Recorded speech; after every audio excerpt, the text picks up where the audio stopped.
All right, we pick up this session from last session. Immediately after last session, we continue.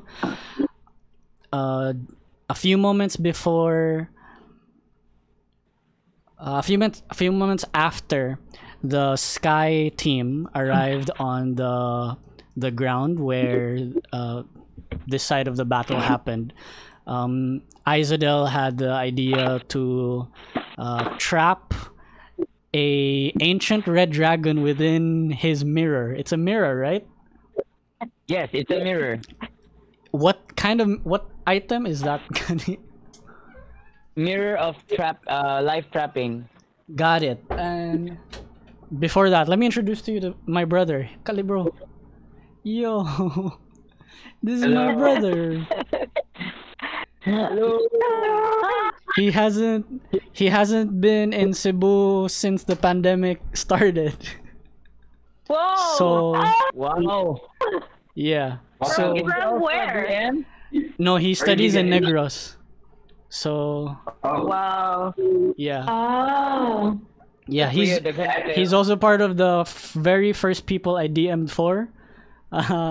When we started playing Oh, that's so cute. when we started playing Adventures League. Awesome, man. So yeah, he's staying. He and our grandparents are staying for the weekend. They're gonna go back to Negros on Sunday, and then come the holidays, we will be the ones to go to Negros, not to spend our vacation there. Alright. Nice. That's it. Nice. Very nice. He's just gonna chill here. All right. You may free to, Well, we apologize in advance for any trauma now. this session might cause. No, he's okay. He like consumes trauma on a daily. I don't know. Well, PG-13 sa galing karang gutingin. No, it's all good. Sige, let's go. All right. No, So- then again, okay, wait, sorry. The following program contains themes and scenes not suitable for very young audiences. Parental guidance. All right. You're my friend, Debbie. Sige na. You're my friend. Sige na. All right. So Let's start now. you guys gather in this area, and What area? the ground area where you guys had the ground fight, and you help out the remaining soldiers that are still fighting over here.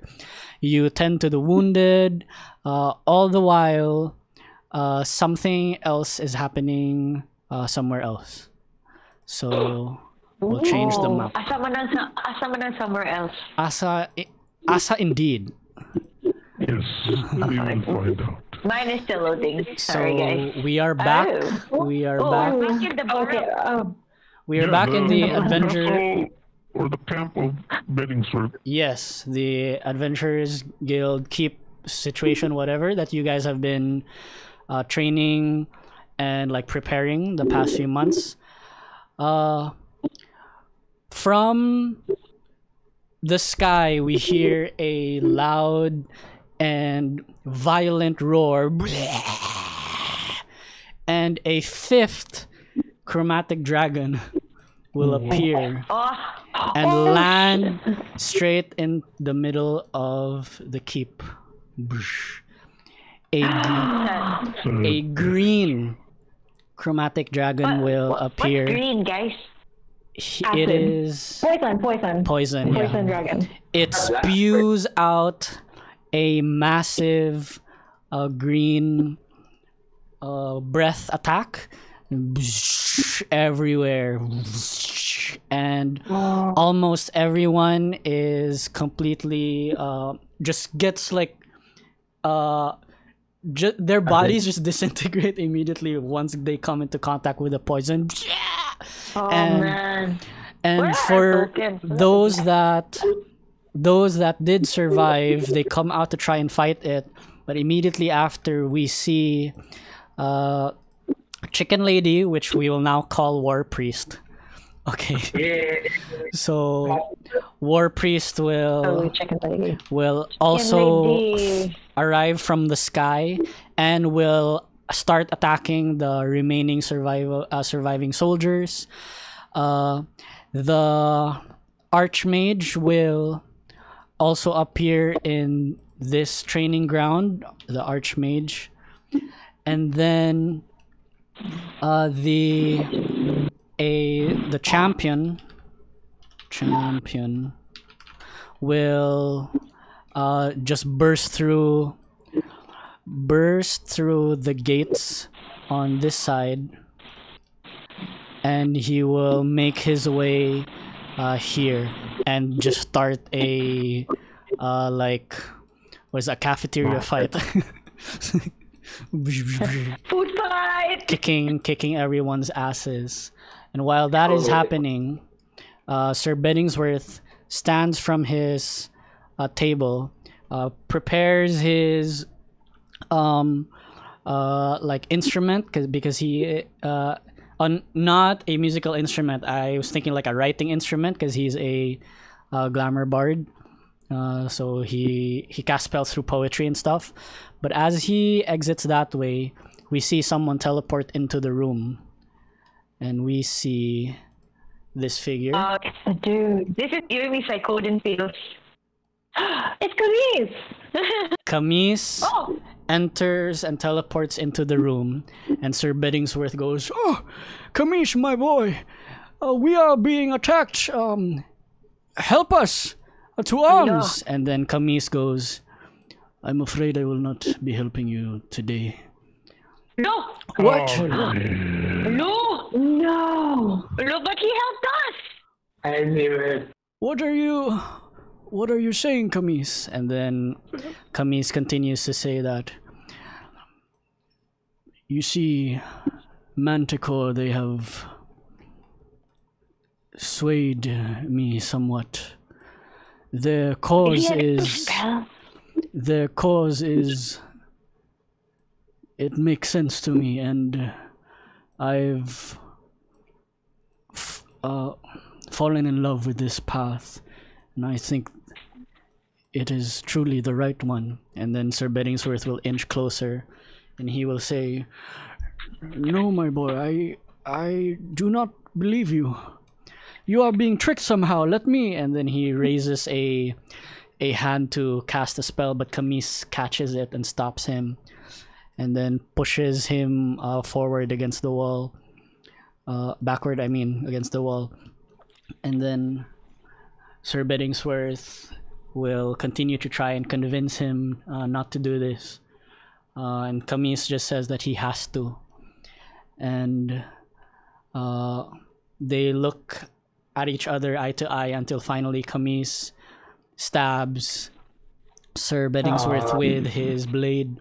And he falls to the ground, Have you done, Camise? lifeless. Oh! He falls to the ground, and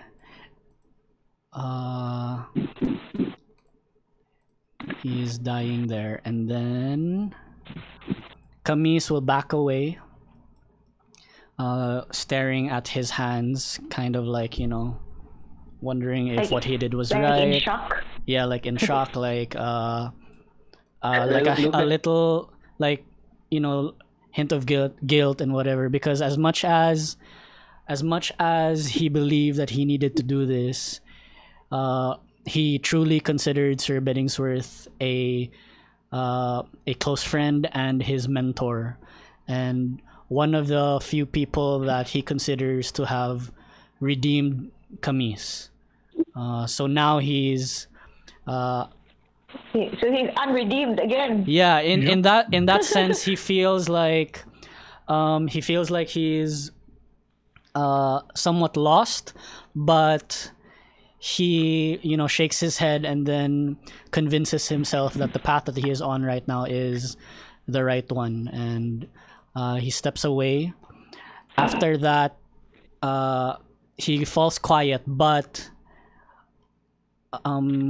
in his mind, telepathically, he communicates to someone, and then we see William Jr. appear behind Camise. Oh no. And then he goes and says, "Well done, my child. You have truly shown to us that you have what it takes to join the inner circle of Manticore.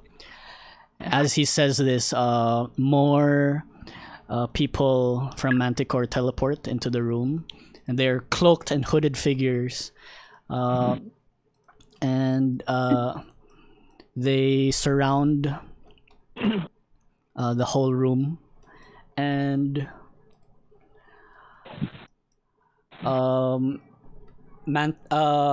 William extends his hand. Take my hand, child. And then they move over here, and then he gestures to the other Mantic. I don't know what to call them. The other members of Manticore. Come, brothers and sisters. Let us officially welcome our new brother into Manticore. And they gather in a circle. And then William looks at Camise and he says, now you shall be baptized into our brotherhood. Recite our mantra. And then Camise begins and says, our fangs like swords bathed in blood. And then while he says that, in the cinematic realm, we are reminded of the soldiers marching into battle on one of the walls of Athendor.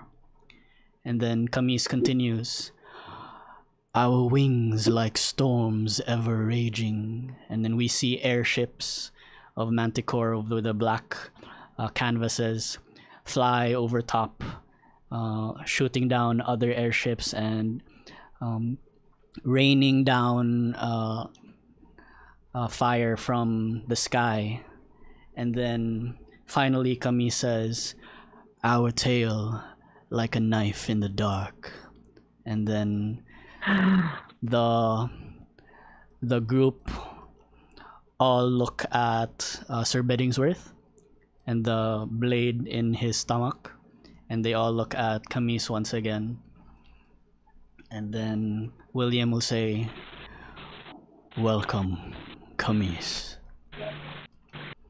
Alright, and then they all put their hands on Camise's shoulders. Camise bows his head, and then right before they teleport, he looks at Beddingsworth one last time with a remorseful gleam in his eye, and they teleport away.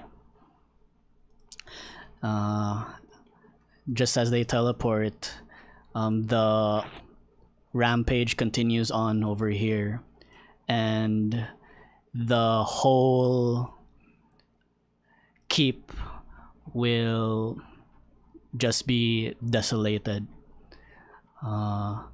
It will be a few moments after everything falls silent when your party arrive at this gruesome scene. Alright, you guys can enter from the gate over there, and Push the gate. Oh, okay. alright, what do you guys do? Delphine is leaning. She has like her arm around Calypso because she's a little bit injured. So she's taken like a small cold. She has like a little frostbite on her rib, so she's kind of like slightly limping against Calypso. To be honest, I would have wanted. But then I would have wanted the Green Dragon to be the one I fought. we basically don't know what happened, so we just arrived in, Yeah. like, Yeah, after a little. So the green dragon isn't there anymore, right? it's not Yeah, there we're not anymore, done. but Yeah. it's No longer obvious. there. You see like acid puddles all around, parts of the concrete melting away still, and just like blackened skeletons that are lying lifeless on the grass and other parts of the keep. So Calypso is looking around, just like trying to take it in. Like, what the hell happened here? Wylan is going to like look for any signs of life, and then, yeah, do I need to roll for anything for that? Signs of life. I would say like some soldiers might have been able to survive, but if you try to, they'll become like, they'll become like amputees. Like parts of their arms would have to be cut off in order to save them. If you want to, you can do that. Some of them are begging you to just kill them because they're suffering. So it's What's your it's bad. Yeah, Lady Zal, I think, will follow Wyland. Yeah, because it reminds her of her. She was the captain of the guard in her kingdom, so she wants to assist and help out the soldiers, and use her like some of her mending, healing skills. Yeah. You do. You're going to heal whoever can still be healed. Yeah, and Fat Tony's still here, right? How long does that last? A long time, no? I think until I unsummon, yeah. Yeah. Fat Tony's there. Your unicorn's still there? Yeah. Wylan turns to the party and says, "We must rush to our patron's side. I think something is not right." And then he starts to walk towards the barracks. Okay. And like Calypso grabs him by the shoulder a bit and goes like, "Wait, we don't know if it's safe. Like, what if there's still somebody here that is planning to ambush us?" That is but isn't it better if we try to look for ourselves if someone that we know that is still alive inside, that we have to check it out to save as much as we can? Okay, but I'll go first, just to be sure. So I And will be then my best guard, but you can Calypso like turns to Delphi and go like, "Will you be okay if I leave you with them? I'll just lead the pack ahead just in case."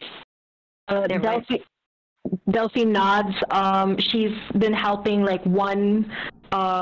She was helping one soldier. I think she cast Greater Restoration on him. But she understands that her power is limited and she can only help so many. So, after that, she casts Mass Suggestion on the ones that she feels are very, like, in pain, and she just casts Sleep on them. She tells them to sleep. Is the milk of the puppy. and then Delphi nods and she says, "You go ahead. I think it is important to find out if Sir Beringsworth is safe." Okay. So with that acknowledgement, like Calypso like nods, and then she like overtakes Wylan, so she stays in front of him, and then she goes like, "Just stay behind me, just in case anything happens. So they have to get past me first." Wow, I'm such a bouncer. Oh, it's so cool. Okay. Our eyes. Don't look at my tattoos. Okay, let's go. Okay. Yeah. Is the door okay? Is the door what's that? The door Yeah, is there's okay? no- It's there's not no door there there's anymore. no obstruction. Oh, there's no door. Yeah. Okay, so it's like melted so away. Calypso walks in this cafeteria area and sees all the Yeah. carnage, like more dead bodies and Yeah. stuff. That she's just looking around. She's just cooking. She's just like Yeah. her head Over- is like kanaging. Over on this side, the lifeless bodies of the soldiers here, they don't look like the ones that are outside that are like melted away. These ones look like they got into a fight with a very skilled warrior, and it's obvious that this warrior didn't let up at all. And even when their these soldiers were down, the warriors still kept attacking them while they were weak already, or it was obvious that they were defeated. So very merciless. Yeah. Calypso sees this and then just shakes her head. Going, I've seen brutality in the ring, but this just doesn't make sense. And then she moves forward, keeps moving forward, and she keeps moving forward, and then you hear her gasp. Somebody react to my gasp. Somebody react to my gasp. When I heard the gasp.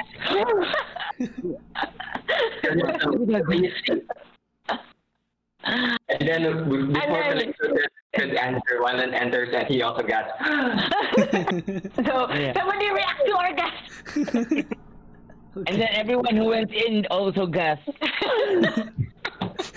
Before Fairlock goes in, he basically looks at all the bodies and he just says, "Such is the life of a warrior." And he just shakes his head and he goes inside. So Calypso trots to the dead William. Oh. And then can we check if he has some I think her first instinct would be to check if he really is dead. Yeah, like check for pulse, airway breathing. Okay. He's ABC. He's really dead. He's really dead. Calypso turns around and goes, "He's really dead." He's really dead. So on some DM, is he really dead or he's really dead. I mean, he's dead, but I don't know. What do you guys want to do? I want to check his. Can I cast something? Okay, you can cast. I will cast one of my tattoos, and I will cast Revivify. How long does that spell need to kuan? I think 1 minute, but check. More than 1 minute, Danisha. Revivify. Check lang. Let me check. Last minute. I'm sure that before you cast this spell, you would check and try to determine how long this Sir Beddingsworth has been dead. Yeah, they have been dead for more than a minute now. Oh. Yeah. Okay. Anyone who has resurrection? Nope. Did someone mention? Meanwhile, I'm still tending to the Yeah, meanwhile, Delphine and Lady Zal are tending still to the wounded. Delphine will walk over to Lady Zal. Her dress is kind of like soaked in blood, and it's like frayed at the edges because it's been, through the acid pools. And then she says, "Lady Zal, I believe that there is only so much we can do here, and I think we maybe needed somewhere else." In contrast to Delphine, Lady Zal's armor is pristine. We still have telepathic bond-ish, right? You can say No, I think I would have dropped it. So So Okay. no, Yeah. but while we were talking, we overheard the gasps. oh yeah, we heard that. And I agree with you, Delphine. Let us check. What gas is okay? Tony, watch over the soldiers. There you go. You got it, Lady Zell.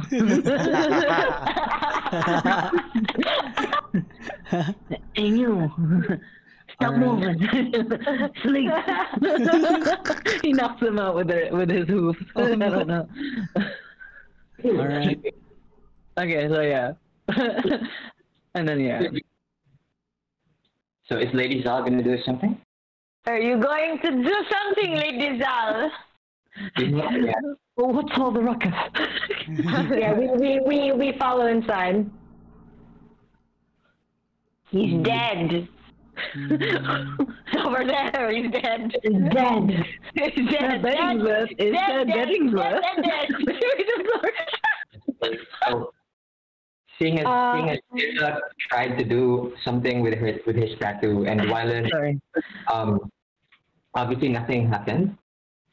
So Wylan tried to say to the party, in my years under the craft of Druid, I may be able to help, but I need some time.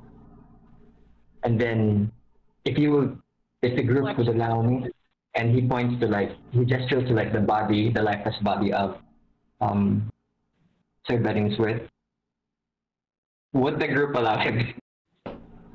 To reincarnate So him? what are you gonna do? Like bring back life? I am going to reincarnate. Oh, Go. Why not? It takes an hour. Okay, so So biasa ka na mo dira with the body. yes, I guess. Reincarnation. So Wylan is going to go ahead. Delphine interrupts and she says, "My friend, I completely understand the course of action, but I need to ask, if you bring him back and reincarnate him, will he have his memories of his previous life? Will he still be him? I am not sure, but when I adopted Syrian accent, I'm not sure, but it at least will save him from death's doors." Delphine nods and she says it would be a waste to lose such a legend. I believe it is the right course. Is there anyone else that has any thoughts? Okay, I have a question. You roll for something. Can I try? Unless you have something else, lady. Wow, that's a there's a problem. that's I a did not. legit spell. Unfortunately, I didn't. I know of a spell, but I had not anticipated in using it. I had to cut this. You didn't think anyone would die? I was not confident. They make more characters anyway. So, It's to prepare a spell. Wylan is going to go ahead and pull that carpet on the upper left. He spreads it across the center of the room, and he asks for Calypso to help him drag, carefully place the body. No problem. While Calypso is doing that, Wylan is going to prepare some rare oils and unguents worth Okay, one. so Calypso carries his body to the caravan. Let's go. This I like will call him cost him some change, right? Well, it's fine, I guess. I'll just save. I do have just one resurrection tattoo, but should I? Ikaw, do, kung ganahan yung gamit mo karon. Is it too late to prepare a spell? It's too late. Nah, DM, go. It's too late to prepare a spell. Ang saman ko, alam ko ninyo dili. No, I'm game for it. Okay. I'm not sure if your love wants me to first proceed. What? As long as it's, I don't know. Ako sa ding, okay naman kahan eh. Okay. What's going to happen is he might change his race. That's it. Dalawang spell mo, retain man niya yung armor level. Yeah, it says it retains his Pero ako asa ha, may tag-gaming niya ha, resurrection spell niya mo pwede. Okay, I'm fine with it, I guess. Yeah, but he still remembers his former life and experiences, so he knows he's still Okay. William. Sounds good. Okay. Yeah. Maybe he'll become like, I don't know, like a tiefling or something. I don't know. While Wylan is preparing the tinctures and stuff, Delphine is gonna use her prestidigitation to sort of like clean him up, to like remove the blood from his clothes and just to make him look not like he just got stabbed to death. Okay, I love that. Can I don't know. Wait, we already agreed, right? Okay. Right. Is that what's happening? Let me know. Yeah, that would be okay. Okay. So in any case, Wylan is going to start. Wylan starts by saying, "Hey, I require a little bit of peace and quiet." And these rituals back in the rainforest, we do this for our dearly departed, and it would take an hour. So I would appreciate it. The group provide me some protection. The duration of the spell. And he proceeds to approach the carpet and taps into the power of nature that is with him, and he closes his eyes and starts to remember his training back in sa pangalan na kasi pangalan sa island Maitan. All those comrades that he's lost in battle, all those comrades that he wished that he was able to use this spell on them, and now he's using it. He believes that he's using it for the greater good, and he proceeds to spread some of the tincture on the body, and then cast some incantation. I'm not gonna murmur incantations for 1 whole hour, but that is basically what happened. It's going to. Yeah. It's gonna take that long. So Wylan is like closing his eyes and murmuring ancient druid incantation for a whole hour. Got it. During this 1 hour, what are the rest of you doing? Can Delphine investigate the room to see if she can find any clues about who might have done this to Sir Beddingsworth? The dagger that was in his stomach when you prestidigitated him and cleaned him up. I was gonna let you roll, but you have ridiculously high intelligence. You recognize it to be Camise's. Do you tell us this information? So Delphine is cleaning up Sir Beddingsworth, and then she pulls out the dagger, and then she kind of like falls into a trance. She jerks like very slightly, and then her eyes turn white and glowing. And she sort of like has a feeling. She just has a feeling about it. This is pure fluff, by the way, about this, because it's not, Delphine's not the type to like go stare around Camise's like people's weapons usually. So she just has a feeling, and then she will turn around, and then she will go to Calypso and Izadel, because they were the ones that fought alongside Camise, and she says, "Izadel, Calypso, does this seem familiar to you?" And then she holds out the, I'm not entirely sure, or perhaps I'm just too scared to say, but does this look familiar? Is it familiar to us, yeah? Yeah, as I look at it closer, I sense, this actually does seem familiar. Wait, let me try to telepathically talk to my Thingsy. This one. To your what? Smell if it's the doggy. Ah, okay. Yeah. If you guys want to use like intelligence to figure that out, both of you will have to roll, because you don't have as high intelligence as Delphine does. Delphine just doesn't want to say, because she just fought alongside him. Wait, so we have to roll DM? Yeah. Okay. Yeah. I will roll. That's a history check or investigation. Investigation. Okay. Yeah. Wait, let me check where am I high. And then for Izadel, you have a shadow hound or something. Oh my god. Wow. But again, check investigation, or wait, history or investigation. Hi, here we go. Good luck, Melissa. Good luck, Melissa. Ew, no. Not one. Delphine, Delphine I am presents waiting. Delphine presents the dagger to you and asks if it looks familiar, and then you just, you've never seen it in your life. Wait, Or wait. Can I use lucky to roll again? yeah, sure. Okay, I'll also use my I'm just telling you, okay, like Delphine is for sure.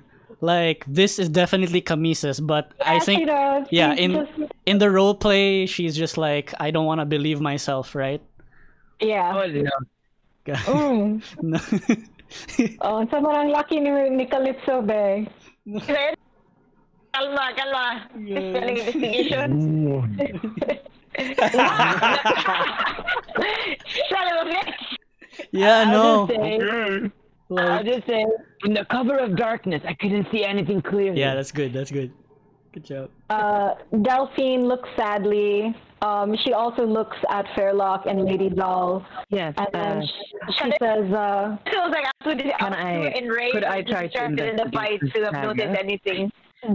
Delphine interrupts Lady Doll, and she says, I'm afraid I already know whose dagger this is. In fact, I'm quite certain. I've just a little hesitant to say this was Camisa's dagger.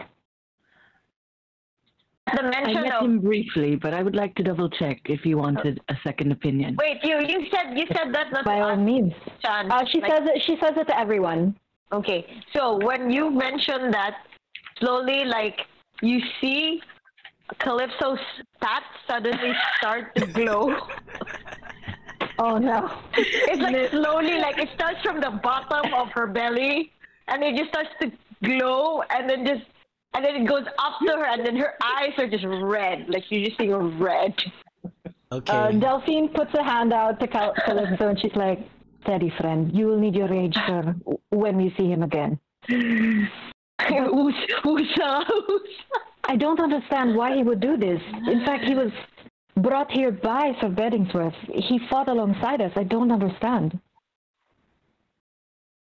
Perhaps Manticore has persuaded Calypso, him like- to join Calypso, them. like, horse kicks a table across the room and just goes, traitor! Traitor! And Fairlock Sorry, basically something gets hit tells by the table. everyone, right? As I have mentioned before, this is a very dangerous man we are dealing with. Mm-hmm. William Moore Jr. has stabbed his own father in the back. What else do you expect from a man such as that? This is an unforgivable betrayal. Mm-hmm.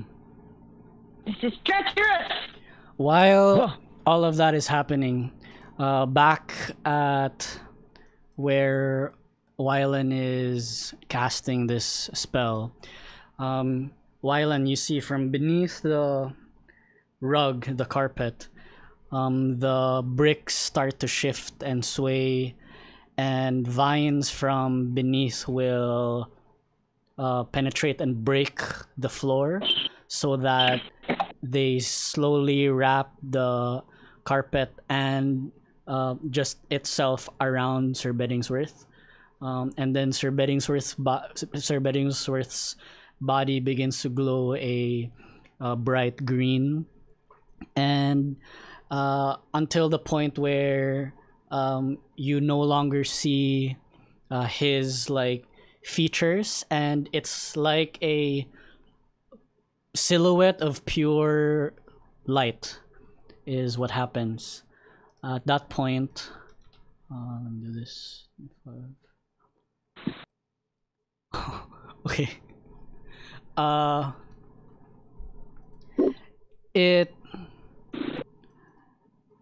the green bright light stays there for a bit, and it stays for a while, because I would say this starts happening after the half-hour mark, and then it continues to glow, and then finally Wylan, You hear in your head while you are casting the spell.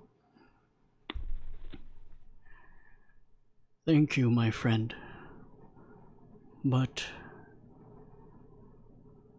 I think it is time for me to rest and join my brothers.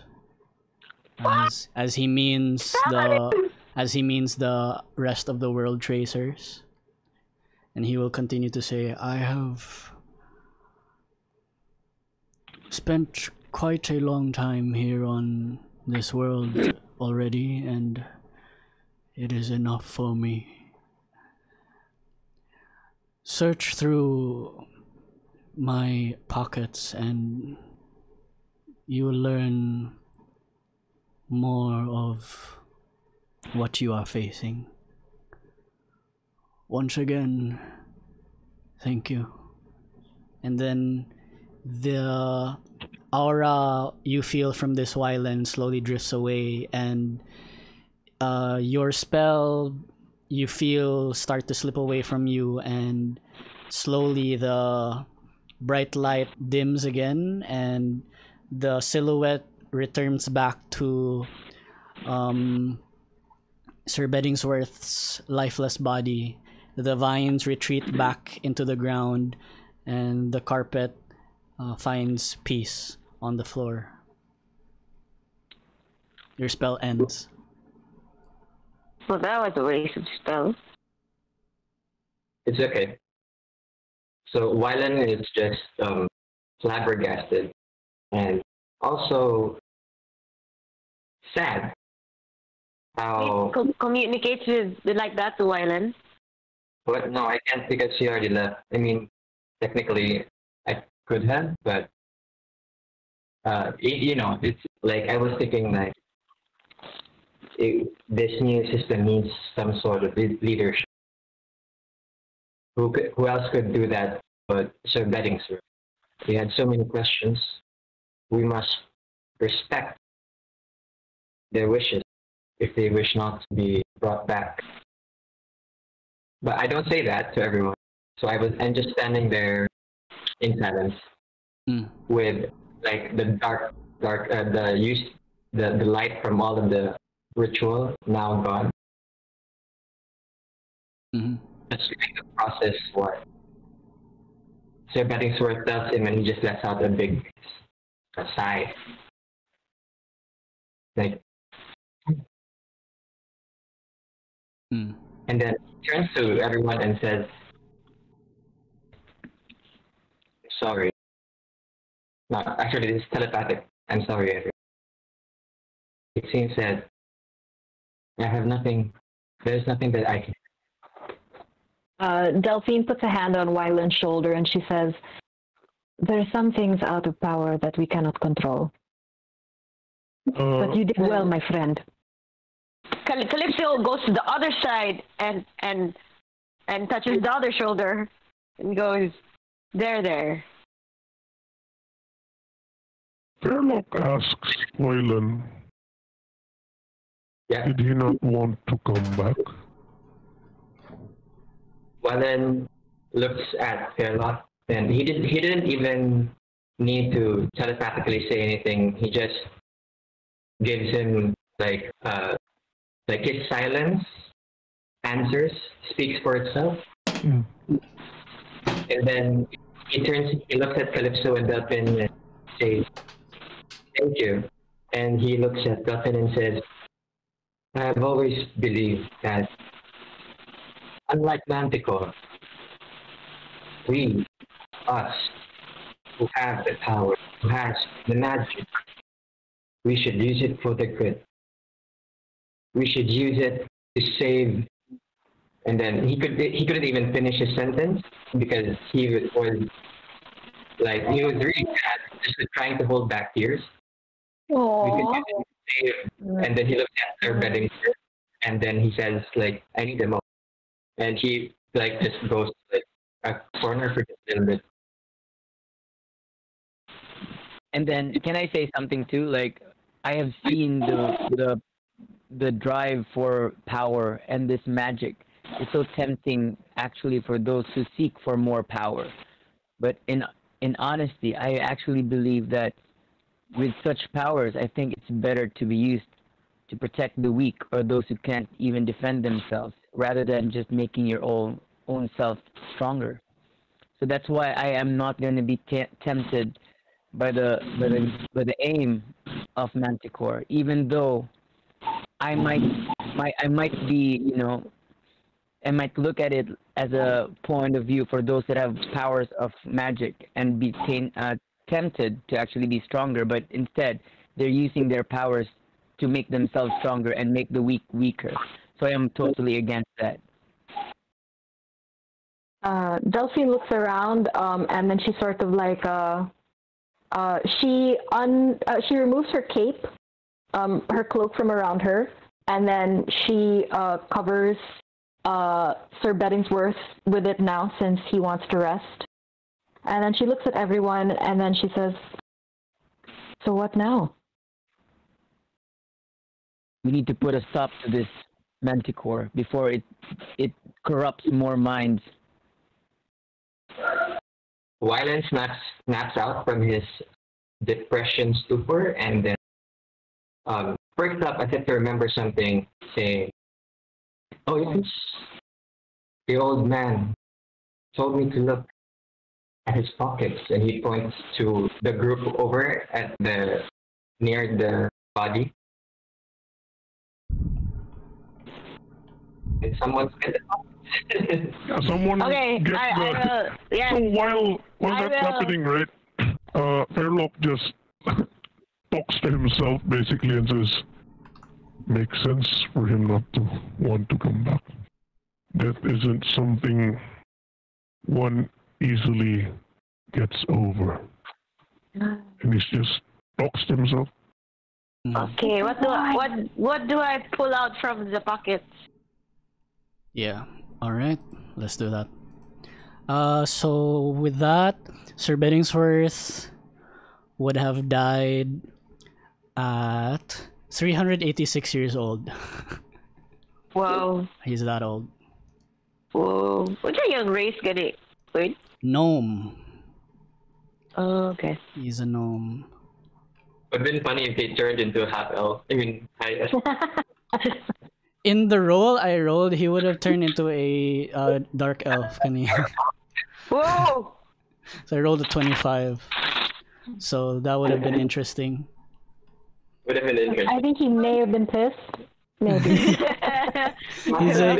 He was like on the way to the body. He was like, "Yeah, getting reincarnated." Wait, what? No. No. No.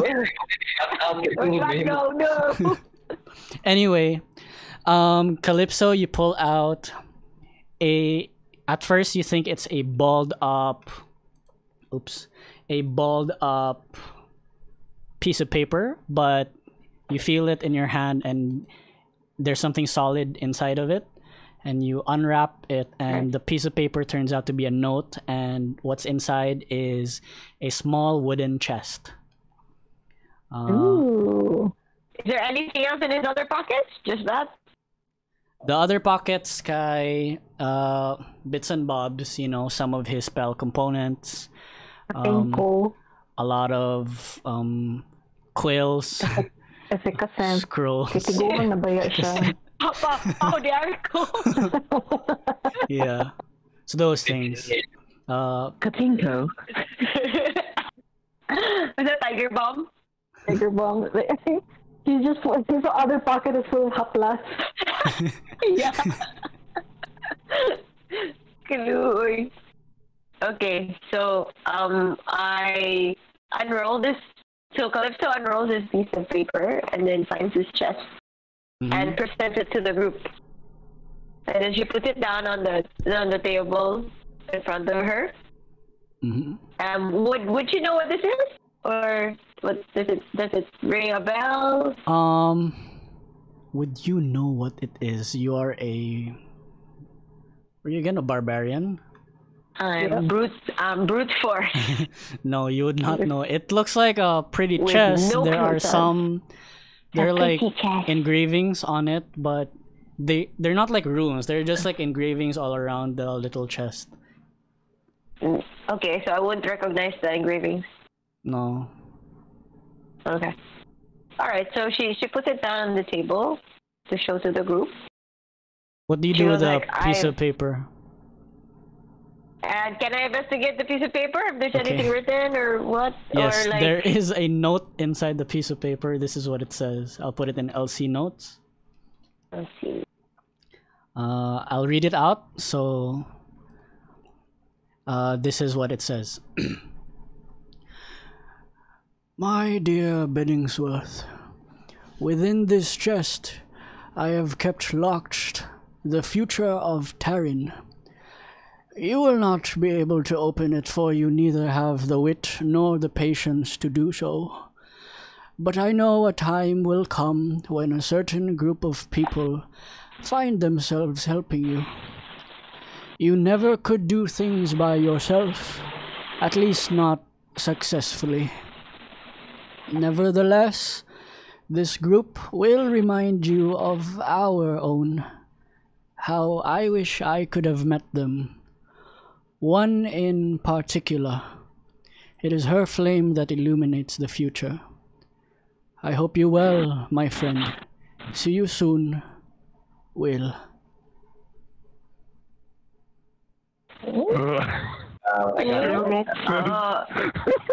Calypso just kind of looks up and looks at Delphine, but doesn't say anything. Yeah. Never mind. What does Fairlock say? Fairlock wanted to say, I can't read.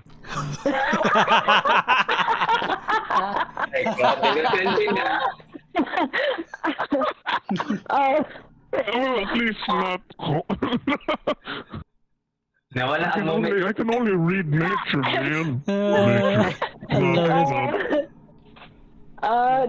it.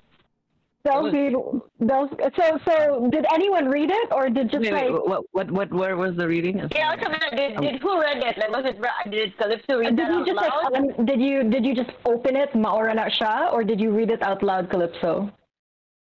I would have read it out loud if I had it in my hand. Yeah, she probably would have read it out loud.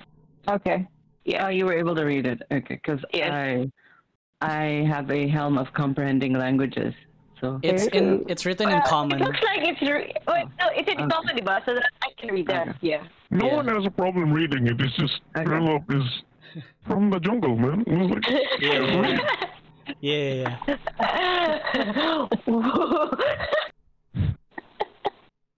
There you go. Potato. I like the idea of the barbarian trying to teach Fairlock how to read. Potato. This is a note, a letter. Okay, yeah, I have to read that out loud, man. Or like, yeah. Fairlock would not know. Wait, this is out of character. Will is like William Moore? Yep. Yep. So Yeah. honestly, I got goosebumps from the letter, but Fairlock kind of like ruined it. Yun. So this letter is from William Moore, one of the original World Tracers as well. You know from, I think, especially Delphine, because William Moore is a practitioner of divination as well. And in your studies in history, I think also Izadel and Lady Jal, perhaps, kay, you would know a little bit about the World Tracers and William Moore. And this was written by the father of the big bad evil guy of this campaign, and basically passed down this chest to Sir Beddingsworth, and it has not been opened since. Delphine looks at everyone and she says, I suppose we can probably open the chest then. Wait, are you sure it's not a trap? So Fairlock just, because he heard it, right, and he kind of catches on to an important, at least the last part. He keeps telling himself in his head, her flame illuminates the future. Her flame. And then he looks at I can Delphine's imagine. hair and says, Flame. "Flame." And then he just tells her, he basically tells her, perhaps you should try You are the flame. opening that chest. I swear to God, I have so many out of character things to say. I mean, this is I know, me too. I really have this image of like everyone's probably thought of Delphine, and then Fairlock's the last, and he just says, "Flame." Yeah. Yeah. That's not too bad. Not too bad, my friend. You got there at some point. Delphine will step forward, and then she will put her hands on the chest. Her hands are gray, like volcanic ash gray, but her fingertips, like the nails, are beginning to sort of glow red. And she'll just try to open it. Okay. You Nobody's going to check for traps. you take the chest into your hands, and for a very brief moment, like a millisecond, you're not even sure if it really happened. In the engravings, where your hand touched one part, it kind of lights up and fizzles for a bit, and then it goes away. I didn't catch it. It doesn't open. Very quickly you saw a flicker or like a fizzle inside one of the engravings as you touched it, and then it just disappeared after you let it sit on your hands. Interesting. Can is there anything special about the engravings, or are they just like They're not engravings? they're not engravings in the sense that they're like writings. They're like lines that are broken, but they like connect. What is it? It's like, let me imagine. Let me take out something. Is it I a imagine Rubik's like this. Cube? Okay, imagine like if the box was Rubik's like Cube. this. If the box was like this, like the engravings are just lines that connect to each other around the Okay. box. So when Delphine touched it, in one of like the crevices or the cracks of the engravings, it lit up and a spark like shined for a bit. But when you let it just sit there, it fizzled out and it just it's back to normal. Delphine will look at Lady Zal and say, "Perhaps you might want to try." And then she hands the small chest to Lady Zal. So I look, I check it, and Lady Jal, you do I need to roll anything? no, you take the chest. Delphine, you notice this when the chest lands in her hand. The spark that you thought you saw earlier, it didn't happen with her. And for you, Lady Jal, it feels very, very cold. What? What? Fire and ice? Wala. It felt very cold to begin with when Calypso had it. It felt cold when you received it, Delphine. It wasn't. It felt like wood, like normal wood, like a chest. Is it painful? The cold? Nope, Is it's it, not like, painful. stinging? It's just odd. Like why is wood cold? What's in it? Like, Yeah, it's not open yet. It's not open. Calypso goes like, well, you know, if all else fails, I could just smash the damn thing. Hmm. I think How dangerous is it if we opened it? Is it like a I think Pandora? Bellingsworth would have tried. Is it like a Pandora's box? Well, it did say in the letter that this chest holds the future of Tarim. Yeah, it is important. Mm. Well, Fairlock, what'd you say? Well, it has to be one of you three. Because it talks about a woman. Clearly, the three of us, pointing to himself, Isabel and Wyland. We are not. Calista shrugs and goes like, just saying. My contribution to this, if I'll smash it. That's it. Obviously, I have no magic whatsoever.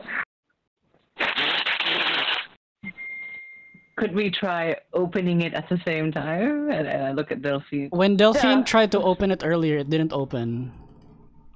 I will try to open it. It doesn't open. I mean, Calista already held it, diba? Ganina. Yes. And nothing. Nada. It feels cold. Hey, why didn't you try to give it a shot? Yeah? Yeah.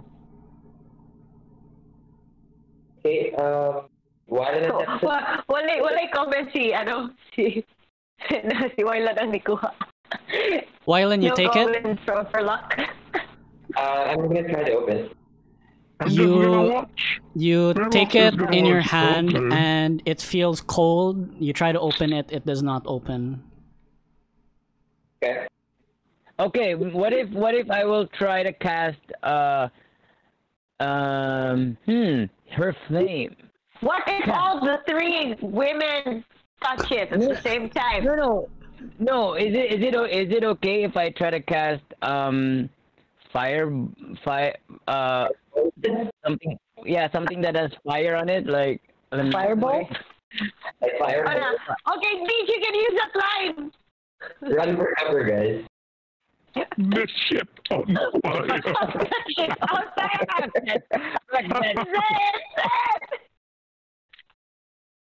What was it Well, again? What are you doing, Isadel? I'm gonna try to cast fireball on it. Maybe it'll open with fire. Fireball? I don't have any lower. Yeah, he doesn't have firebolt. well, I don't think that will be. Oh wait. I think that will help us. I have radiant blast. Is it? Can Perlock point out something? Yeah. So Perlock would just say, listen. With all of you touching it, it has always remained cold. And it seems that it only reacted to the woman in flame. I love this jungle guy is the smartest in the group.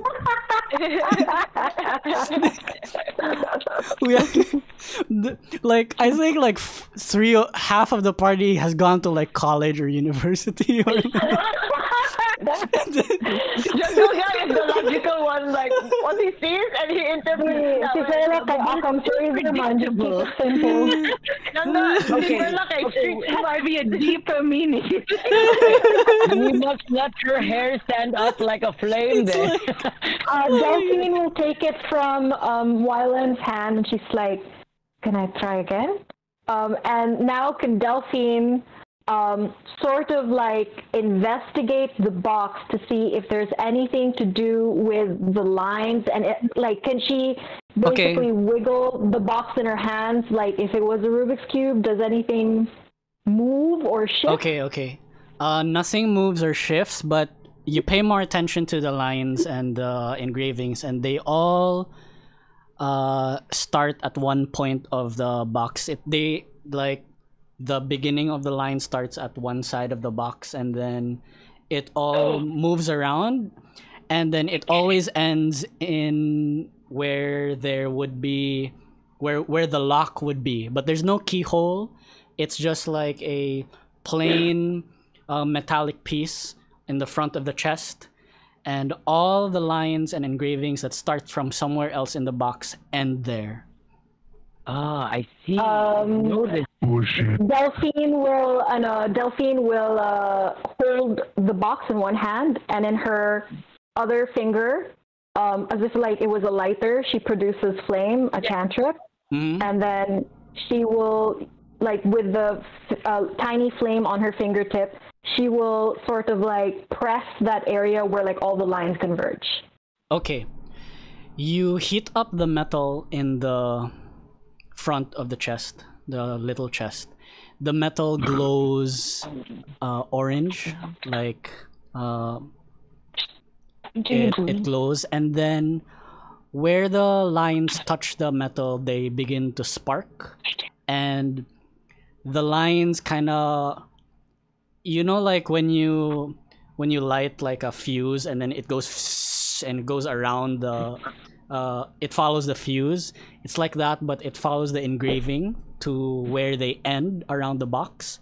So all those engravings and all those lines start to hiss and then and it's scary for a while because it sounds like it's about to explode, Hear an right? explosion. But after all the hissing stops and fizzles, and you let go of your hand from the front of the metal piece, the box, you hear a Ooh. Delphine looks at Fairlock and she says, "Pretty good for someone who doesn't know how to read."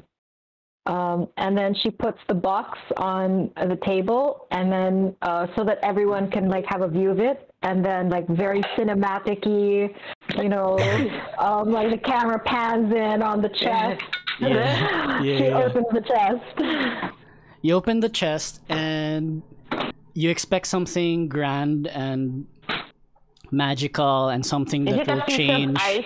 change the world, but you see a small dream catcher.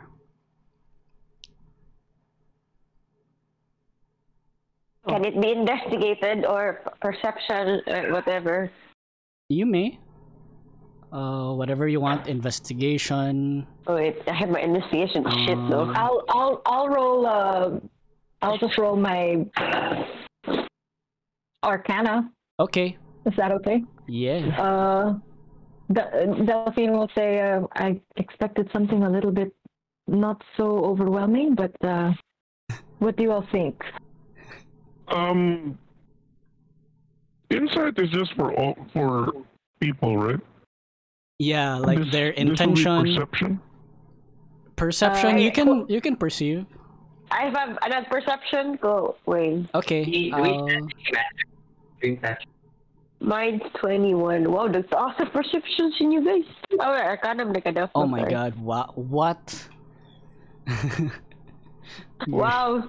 Great. Jungle man who can't read Sure. has really good sense. So I'll start with Delphine. With your Arcana check, it does feel magical, but it's very, very faint. Not faint in the sense that the magic is weak, but faint in the sense that the magic is so concentrated that it doesn't spill out into the room. And it also feels like a magic that's old and has not been used for a long time. And also a magic, because you rolled so well, so I'm just telling you everything.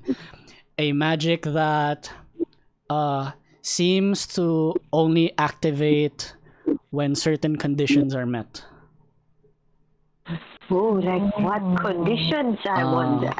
For Calypso, with your perception check, also for Fairlock, the Dreamcatcher is very well crafted. It is made out of a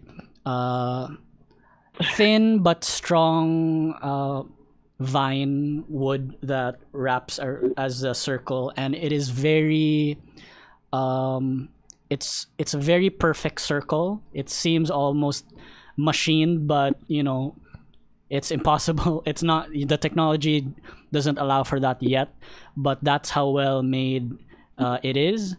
The string is made of like rare, I don't know, like animal hair from like a rare animal. Unicorn hair. Sure. And there are feathers connected to the bottom, and they belong to owlbears, I guess. So that's what you can tell from that. Izodel, you look at it and you just like ignore. It's like, why, what, what is this? Why are we looking at this dream catcher?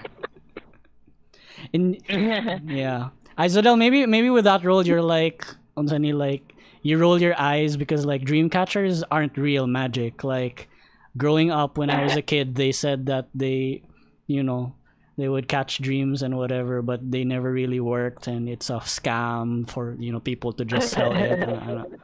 Yeah, Like this? yeah, like that. Definitely. Yeah, that's that. Dream catchers, not even real magic. Delphine relays like what she understands about how the magic is so concentrated that you can barely notice it, but it's a lot. What kind of magic is it? Can I tell what kind of magic it is? With an Arcana check, I think you can. Sure. It is divination magic. Oh. Whales. I would say it is. Let me check a spell, okay? Let me check I will a spell. pretend I understand. I'll pretend I. Delphine goes into like a really technical like explanation of like what this is and how it's concentrated and blah blah blah blah. And like, Yeah. and then Calypso, who is not a stranger to this kinds of conversations with Delphine, goes into her nodding head mode. she's had this conversation with her before. Okay, Time. so it is divination, but it is also illusion. So Delphine explains like this is a very interesting object because it combines two schools.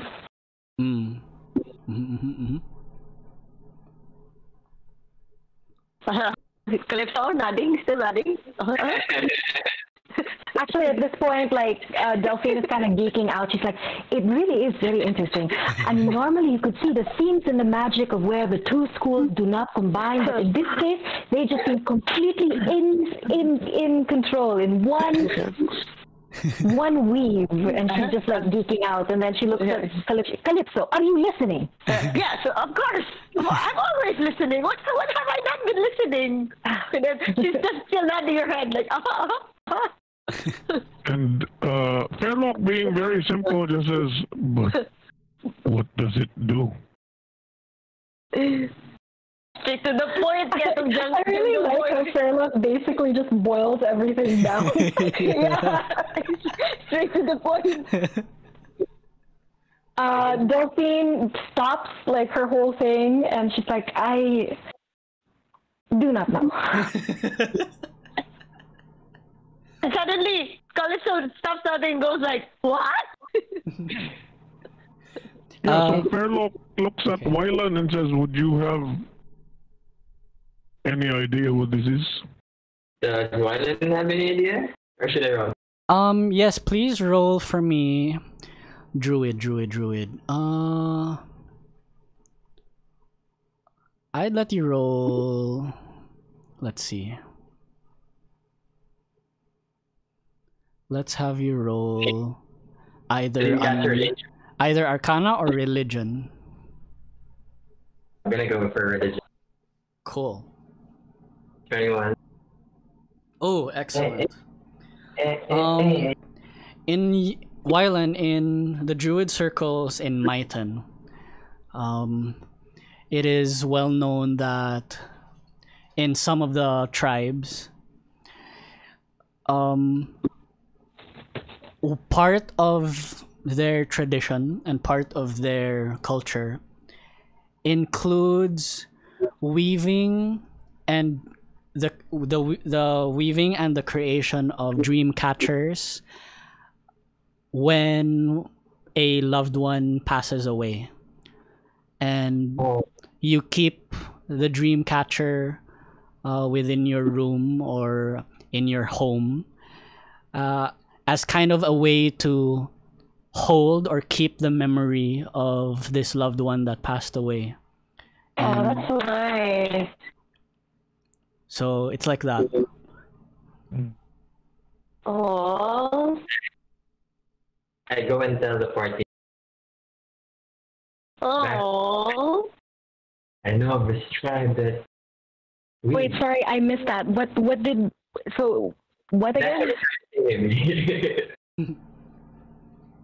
so I basically wanted Because there's the Delphine. Delphine, are you listening? No, really, what was it? While I was explaining. back in there's this tribe that is that weaves with the power of nature. They believe in their religion that they can catch the spirit of the dearly departed. It is both magical and faith. I believe that is such an instrument. I have never had seen this. It. So basically, Sean, it's like, did you get that, Sean? Sean, you there? Yeah, I did. Okay. Right. Yeah. So, is there a way for us to know, like, if this is used for a particular person who passed away? No, no, there would be no way to tell who or what kind of person would be like tied to this dream catcher, but because of what you said, it kind of helps you now. It also ties in with Delphine, what you learned earlier, that the magic only works when certain conditions are met, and now you can piece things together that it's probably when you put the dream catcher within a room and then you sleep.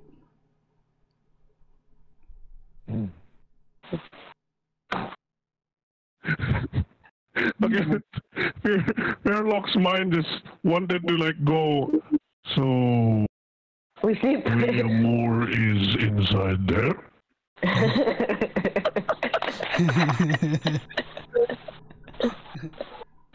William.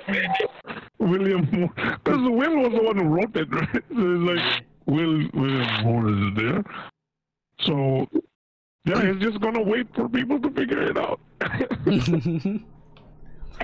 Yeah, at this point in the day, it is getting to like late afternoon, early evening.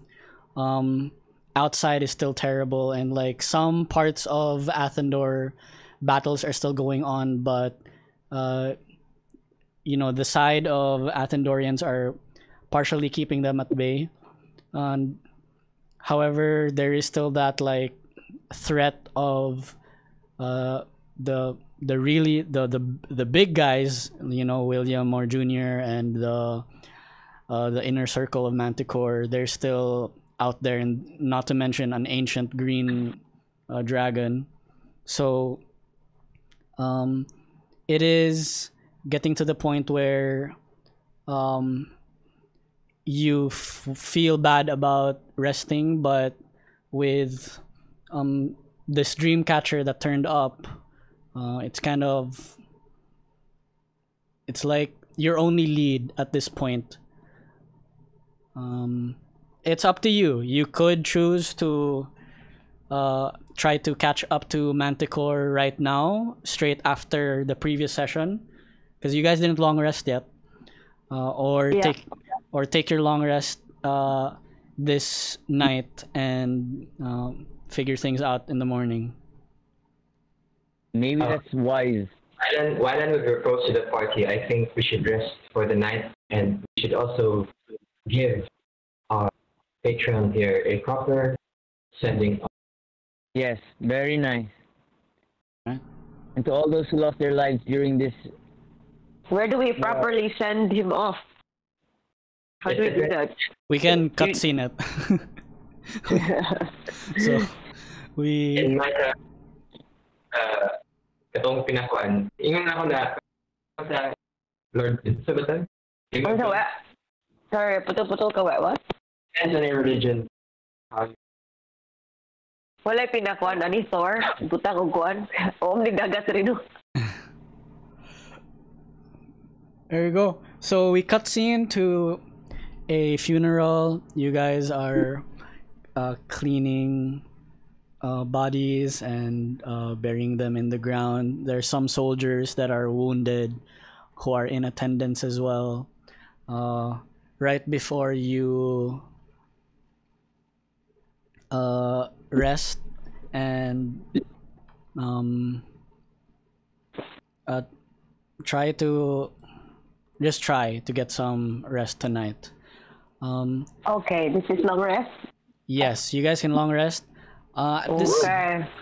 At this point, I'll say that you guys can take some of the beds in the barracks.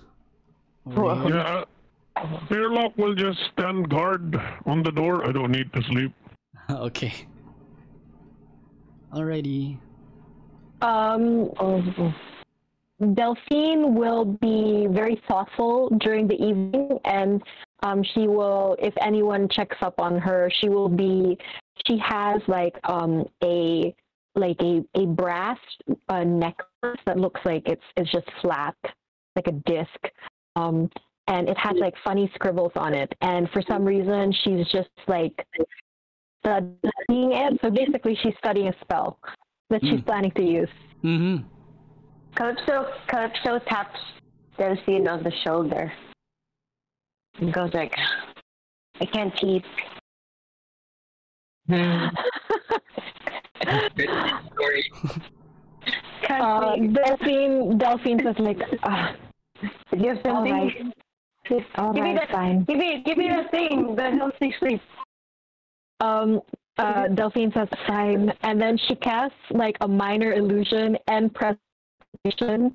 So like it sort of feels like there's like the rust of like open fields, like there's the sound of like rustling open fields for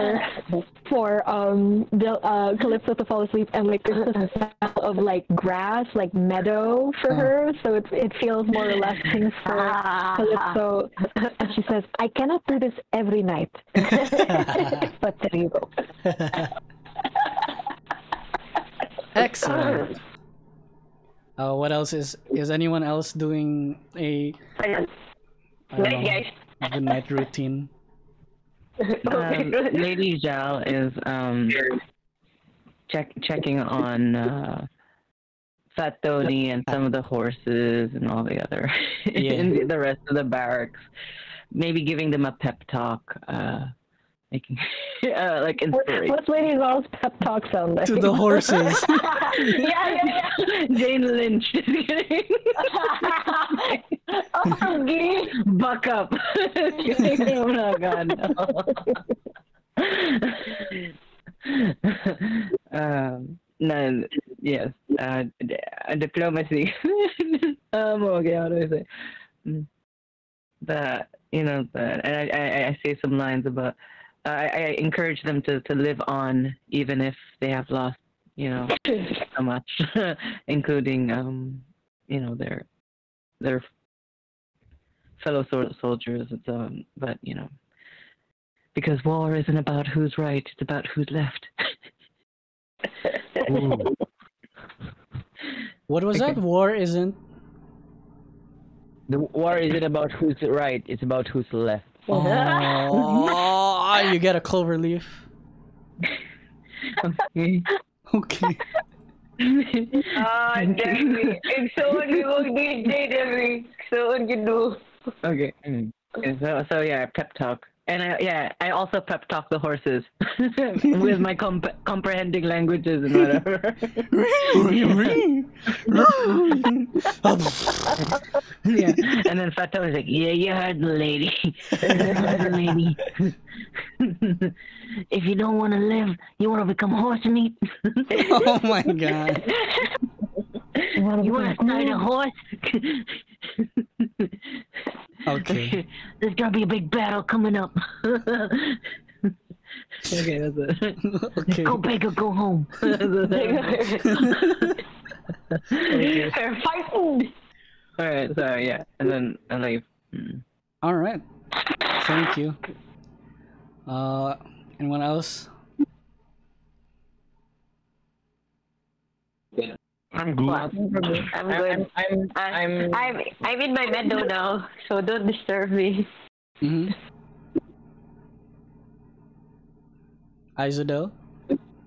I'm good. Wylan, okay. Focusing on what should Alan I is probably concentrating on the fact he has been preparing that spell for quite some time. Mm. Back in my Wait. I might have something actually. I might have something like, I will set up hang my on. mirror We'll let somewhere Wylan finish. before I sleep. Is it? Oh yeah. Yeah. like back in time, he has always he has had also his own party, much as everyone had grown up to be strong with a party, never alone. But he's lost a few friends and he's never learned that spell back in the day. And thinking that he would be able to save someone that is important to him, important to the world, important to the system, which he believes that is the world traitors. Mm. But he thought it would be this day. It didn't happen. So he's sort of a little bit disappointed at himself, like wallowing in self-loathing or. Mm. Oh. All right. So they, Oh yeah. So what I'll do is before I head to sleep, I set up an area where I can set up my mirror, and then I actually went to go first. I set it up, and then I go near Fairlock and say, "Come with me for a bit, brother." And then I want to talk to a certain dragon that I caught. You want us to talk to the dragon? Yeah, he can't do anything, bro. Yeah. Yeah. Okay, I this need is help. the- I need help. this is conversing the- with dragon. This is the evening of when you guys kicked his ass, okay? Yeah, I just want to check him out. Okay, if sure. he's okay. It's like when you get a new if he toy is- and then you just or like It's like, check it. Oh, right. you stare at it. Ganun. Yeah. Okay. So basically, the creature inside that mirror actually can see you back, and can actually but he can't feel any hunger, thirst, and he can't even sleep for eternity Oh wow. until Okay. I let him go out. So Boy. Got it. He's like the collector. He sees you and then Yeah. tries to attack you from the side of the mirror. He doesn't break out. He breathes fire He at you, can't. but then the glass just blocks everything. He's claws and whatever. He's kind of. You just at this point you just have a free show of like how powerful dragons are. I know, like, whew, damn, and then. and then yeah. So is it okay if I ask help from to have a small conversation with him if he can? I mean, I can try to talk to it, but I don't think it's responding back. That's the thing. I mean, I try. Of course, I'll try hard too. Can I try to use my charisma to persuade? Persuade Is Fairlock. this how we lose Isodel to, like, I don't know, work for Yeah, he's going to teach me how to master dragons. No. So yeah, so I want to try. And he has to backstab the dragon. Persuade the fire dragon to calm down at least for the night.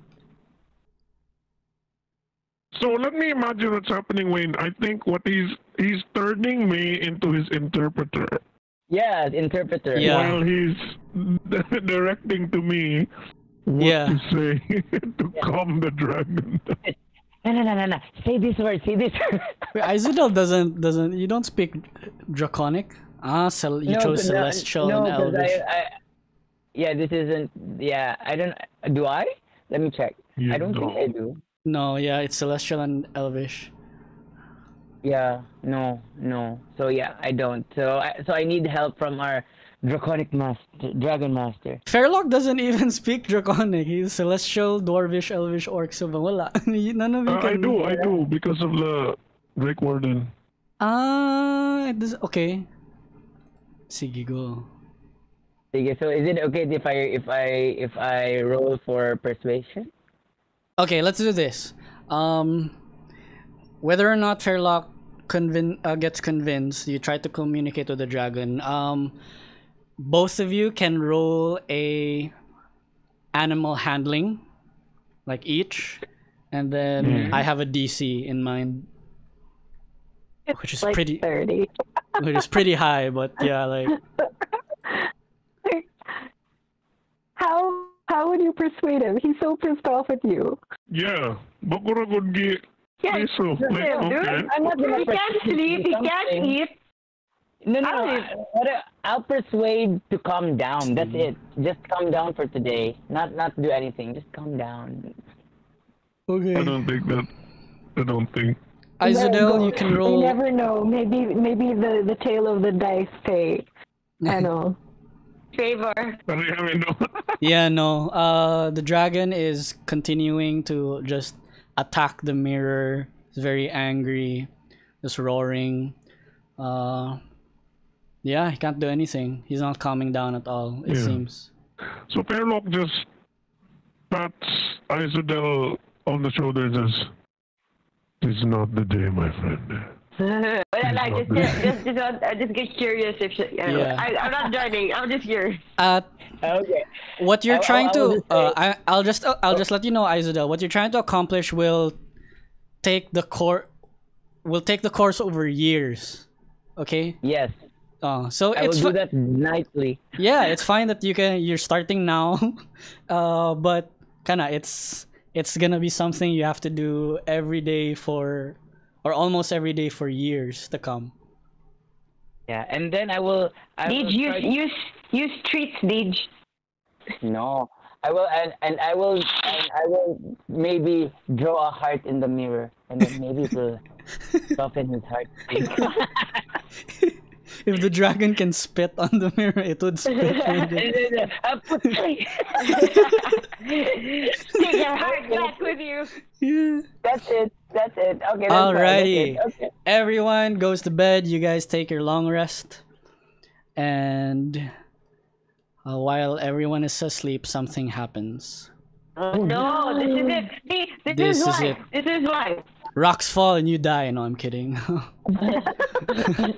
But I will be aware of this because I don't need to be unconscious while I sleep if it's in the vicinity somewhere. Right. What this? It happens in the dream realm though. So Yeah. Fairlock, yeah. Yeah. So it doesn't So- happen to Furlock. So we don't see anything. It's Delphine and her imagination. Imagination. Wait, it happens to everybody who's asleep? It just No. does it. Delphine. Just Delphine. Hello, Delphine. John. For No, I'm not there. That's you. for everyone else, you sleep normally. Isodel sleeps like a baby. He has a new pet dragon. Dragon.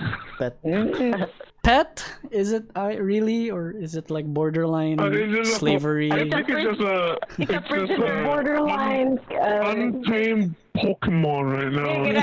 Gonna kidnap thing. Captive. Captive Pokemon. Save na ni. Wylan, although you take a while to fall asleep, you do eventually, but you stir and you wake easily to the slightest sounds because you do feel disturbed. Lady Jal, you sleep normally. Fat Tony is, beside you. Maybe you wake up because Fat Tony dreams and then he kicks you from time to time. So you wake up to that. But everything is calm for the night, eerily calm. And the atmosphere does feel heavy. For you, Delphine, you fall asleep. normally when Delphine you dream, it's like a regular dream, but this time it's very different. You feel lucid and conscious, and you awake in what seems to be outer space. What? You are in this vast expanse, and you turn around, everything is just like void and black, and from the infinite distance you see stars sprinkle the, I was about to say sky, but you're not, there's no sky here, it's just space. And you turn around and you see this massive what seems to be like a creature, you think,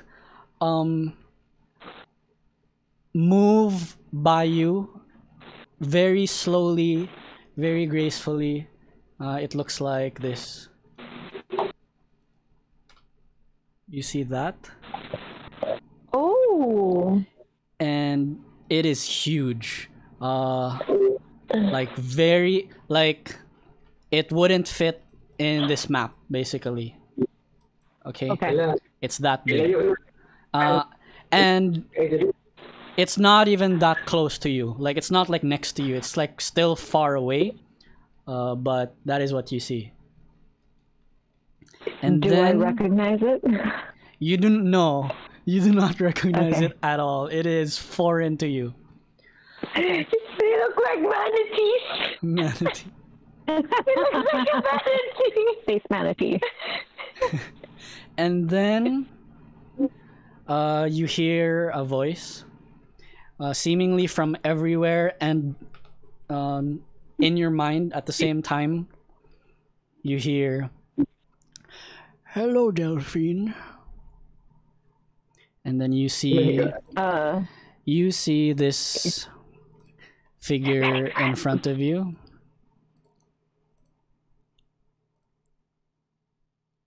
It is Sir Reddingsworth, right? It's not Sir Reddingsworth. That is Oh, it's the William. OG. Is the OG. The OG. And then The OG. he continues to say, "My name is William." And then he like bows his head slightly. Delphine nods slowly and she says, "Ah, you certainly know how to set the scene. It is nice to meet you. I've learned so many things about you." I am sure. I wish I could have met you in person, but my time has passed. There is a lot I must tell you, and I believe it is around this time that my son is causing quite the trouble, is he not? Oh, yes, you could certainly say that. You could also certainly say he's a dick, but he's also causing trouble, yeah. Yes. That Dick's right about right. That is unfortunately my fault, I'm afraid. You see, Delphine, my true name is Athendor Aidenwolf III. What? What? What? What? All right. Wait, so, Okay. out of character. Yes, out of character. Is this like this is like from campaign? Sorry, you're kind of choppy. Wait. Isn't that like Dude. Katiana? This is from our campaign, right? Yes. Okay. So Delphine, you know that Athendor Aidenwolf III was the previous king of this timeline. Okay? The current king, the one that is on the throne in Athendor's castle right now, is Athendor Aidenwolf the Fourth. Ah. Yes. So not the current king in the Lost Crown. He's like, I don't know, the Aidenwolf, the whatever. Yeah. Yeah. Okay. So he continues. I was born a few minutes earlier than my twin brother Adrian. But growing up, I never wanted to be king. I was more fascinated with the vastness of the world and the secrets of the universe. It was clear that my brother was the one who belonged on the throne, not I. I've always felt that I could do more for Taran if I was out there and not sitting behind closed walls. So I hatched a plan. My brother and I would swap identities, and my eventual coronation would become his. At first, he was reluctant, but because we both knew that I would make a terrible king, he then agreed. A few years after he was crowned, I set off to venture the world. And when I learned that I could not have real and true experiences due to my nobility, I faked my death and changed my name yet again. All the while this is happening, Delphine, you experience illusions shift past you, a younger version of William Moore, or Athendor Aidenwolf III. As he talks about his past, you see these visions around you. So he continues.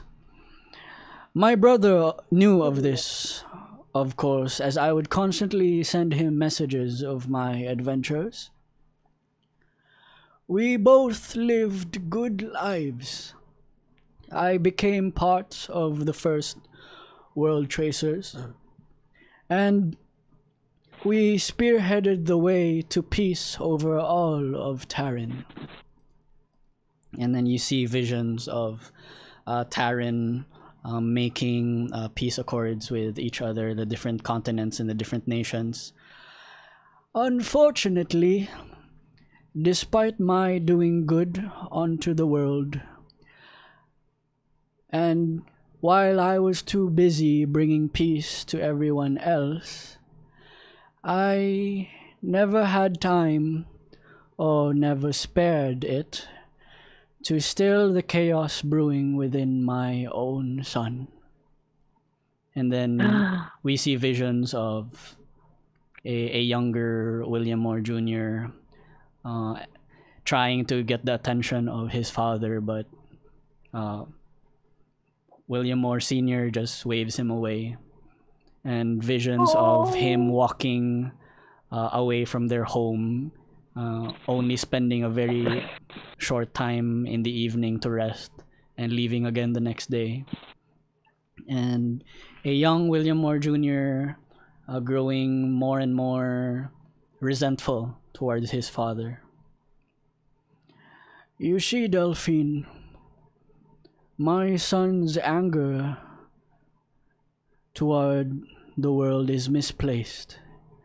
Truly, it is I that he feels rage for, and the rest of Taran is suffering for it. And now, my son seeks to claim his rightful place on the throne. He will storm the castle, and you see this happening within your, in front of your eyes, Delphine. Manticore arriving at the castle of Athendor already. Oh, this is live, real time. It is not live. Okay. This is like a few moments into the future, and Okay. then you see them easily forcing their way through the castle until they find themselves in the throne room. Hang on, let me edit the map because you see it in front of you. So you see William, the king, and the princess. William Moore Sr. moves this way, brings you over to this side. You guys are just floating in outer space, and So illusions. trippy. Yeah, illusions of these characters appear before you, and then William Moore Sr. Says that William Moore Jr. is now seeking to claim the throne from his cousin, who claims to be Athendor Aidenwolf the Fourth, right? So he's Athendor Aidenwolf the Fourth. Let me just do Athendor the Fourth. May the fourth be with you. And then this one is Athendor the Fifth, and this is Prince, but yeah, Prince, and this is Princess. What did I name this? This Athendora. princess. Hang on, Princess. Athena. Nope. Hang on. This is Princess NPCs Athendor. Cameron. Princess Cameron. Okay. And then William Moore Jr. enters, and very faintly you hear his voice echo, and then he says that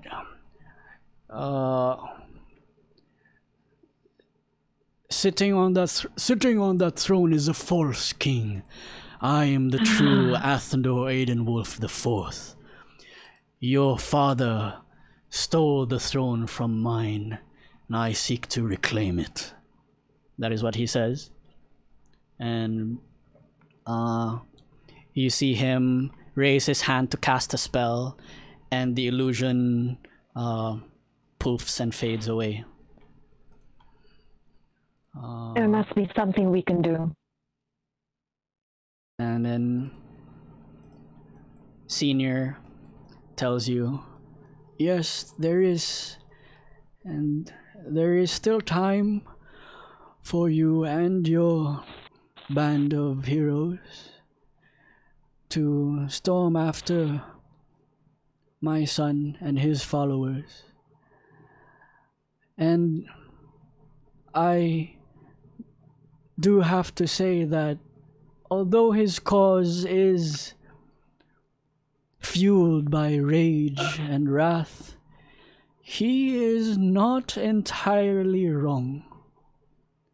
And he floats and closer to you, and then he puts a hand near your head, and then he says, Delphine, may I, as is like waiting for you to let him touch your forehead. Delphine, as he approaches, you can see that like body language wise, she seems like she's kind of like for a microsecond she looks as if she's trying to like move backwards. Yeah. But then she sort of like manages to still herself, and then she takes a deep breath and exhales, and then she just nods. Okay. Delphine, William Moore Sr., also Athendor Aidenwolf the Third, extends his hand toward you and rests his single thumb on your forehead and wraps the rest of his fingers around the side and back of your head. Your eyes roll back and glow white, and light will exit and emanate from your eyes as well as your mouth, and you will illuminate this void. You will be thrown into this warp-like tunnel that speeds blazingly fast around you, and cries and echoes of different languages and voices fill your head, and you see Taryn as a very small speck in this large empty space, and then you are thrown into it very quickly, and you find yourself floating above the Nothing. no, you find yourself floating above the center of the Starflower Isles, and you see the very first rift happen. The rift beginning from a single thread in the air rips apart like a big bang, and the air around it shakes, and the surrounding terrain lifts up and reassembles itself, and you just see evil exit from the first rift, right? And the times following afterward will flash in your eyes, wars occurring, and battles happening between demons, devils, and the people of Taryn, until you are brought back here, and Athendor retreats his hand from you. Delphine looks physically exhausted, as if like she sprinted for like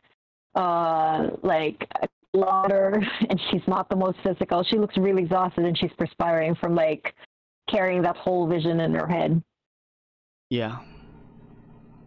Like All right. that all happened? Is that to happen? It will happen, and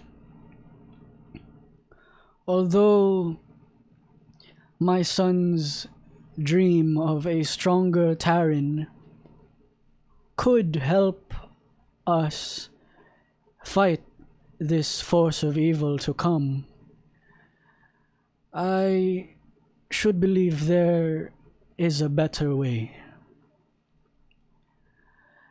And then he continues to say that we could warn our future regarding this, but What? I'm not quite sure if any means of divination could be that powerful enough to transmit a message across space and time. However, I have attempted to see what we can do, and always it comes back to one person. You have met them, a dark elf, and Me. in your mind you think of Camise, and then he will continue to say, he has yet a role to play in all of this, and it is important that he be pushed back onto the right path. But he killed your friend. He killed Sir Beddington. Indeed. But I'm afraid that had to happen. I cannot tell you everything, for I do not wish to influence further your course of action. You must have faith, and I understand that is difficult when you can look into the future, but there are things that we must allow to happen without our trying to manipulate it. So what are we to do now? How can we... I know you've mentioned there is a way that you have in mind, but what is it exactly, and how can we carry it out? My son has a plan for Athendor and for Tarin, and he has chosen specific people to be a... what's the word I'm looking for? Be a conduit. My son has chosen a specific people to become a conduit for his plan. This conduit must be Camise.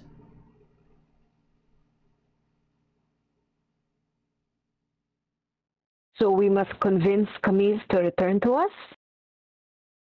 You will not be able to do so. Camise will stay in Manticore, but you must not fret, for someone else will be doing the convincing for you.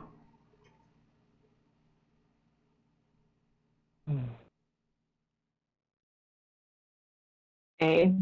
Delphine nods slowly. Yeah.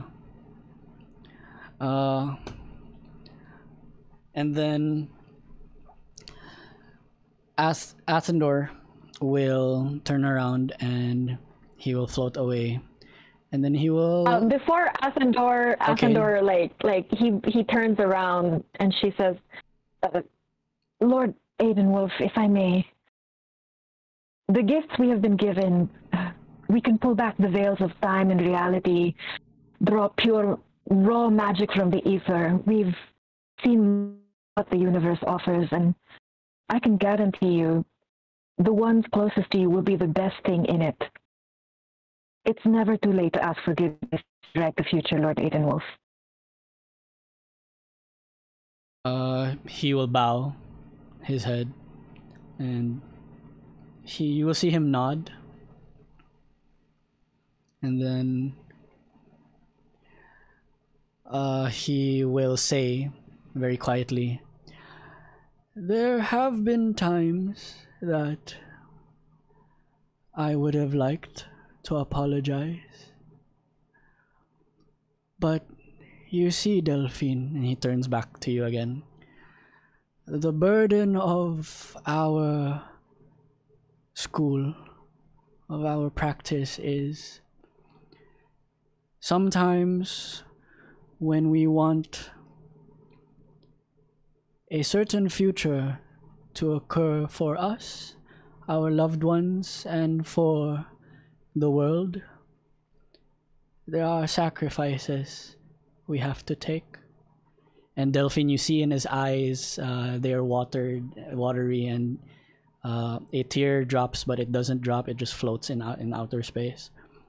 And then you see that what he means is there have been times that he wanted to apologize to his son, but he knows that if he did apologize to his son, Tarin could have ended earlier, or another catastrophe would have happened. So him allowing for his son to turn into this person, despite how terrible or how evil he has become, is for the good of Taran, and he was willing to sacrifice that. Oh, Yep. okay. Yeah, he let it happen because he thought, Delphine is like, so there's nothing that you would have done differently. There are a million things I could have done differently and would have wanted to. And the universe is vast. He looks around and then says, I'm not quite sure. There is only one, even. Perhaps there is a version of me that did what I did not do. Their future I am not sure. For I only see ours.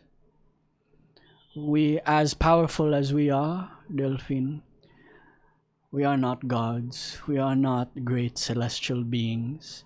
And he looks over, like, past your shoulder, and that large creature that you saw, the one that Calypso thinks looks like a manatee, is still, like, far away in the Manatee. distance. Yeah.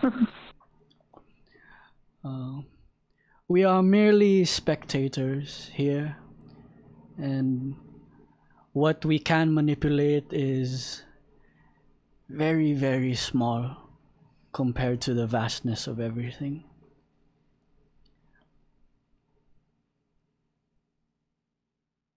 I must leave you now.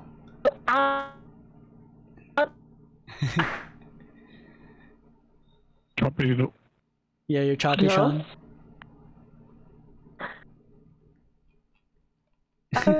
No, it's okay. Go. He says, I must leave you, for it is getting quite close to morning. And for you, it feels like a very short time. Like you've been talking for minutes. But as this vision fades away, you wake up, Delphine.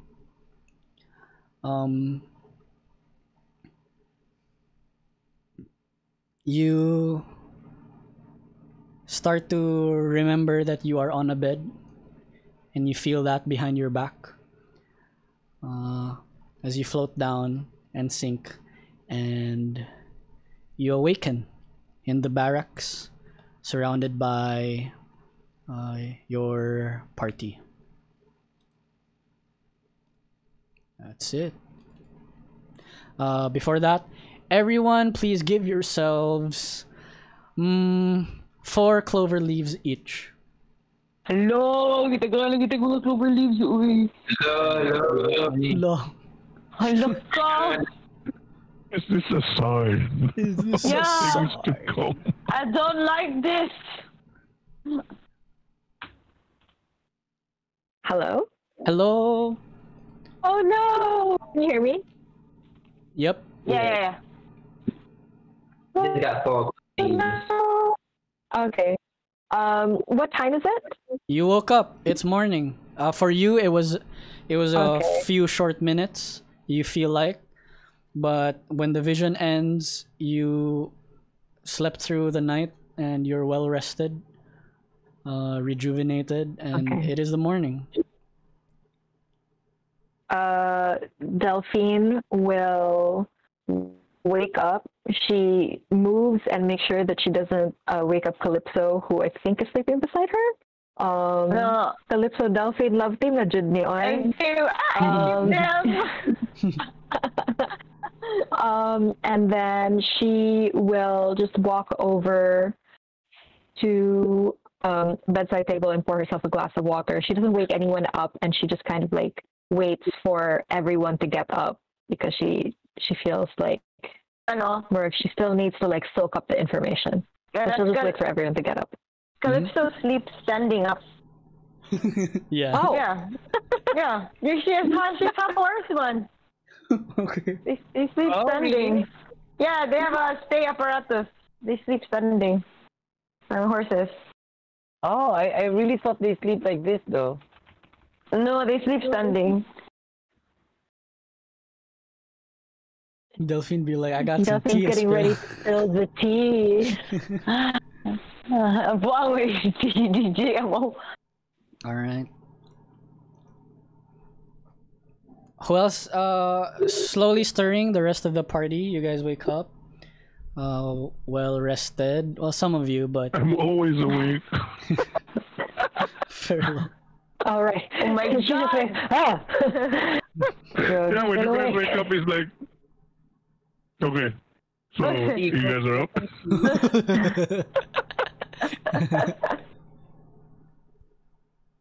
There you go. Delphine will wait until everyone is up, and then she looks at everyone and she says, I think there is something that needs to be shared. I had a dream last night. And then she will relay the information about how she dreamt that she was in outer space with Space Manatee just hanging around, and then she met William Moore, who is apparently Aiden Wolf the third. And then she kind of relays the whole family thing where he the switch of the crown and all of it. She relates everything basically. And how Camise is a conduit, but we cannot convince him to come back. It has to be someone else. And how the terrible things that have happened with William Moore Jr. had to have happened. So she relates everything. So, William Jr. has daddy issues. Yep.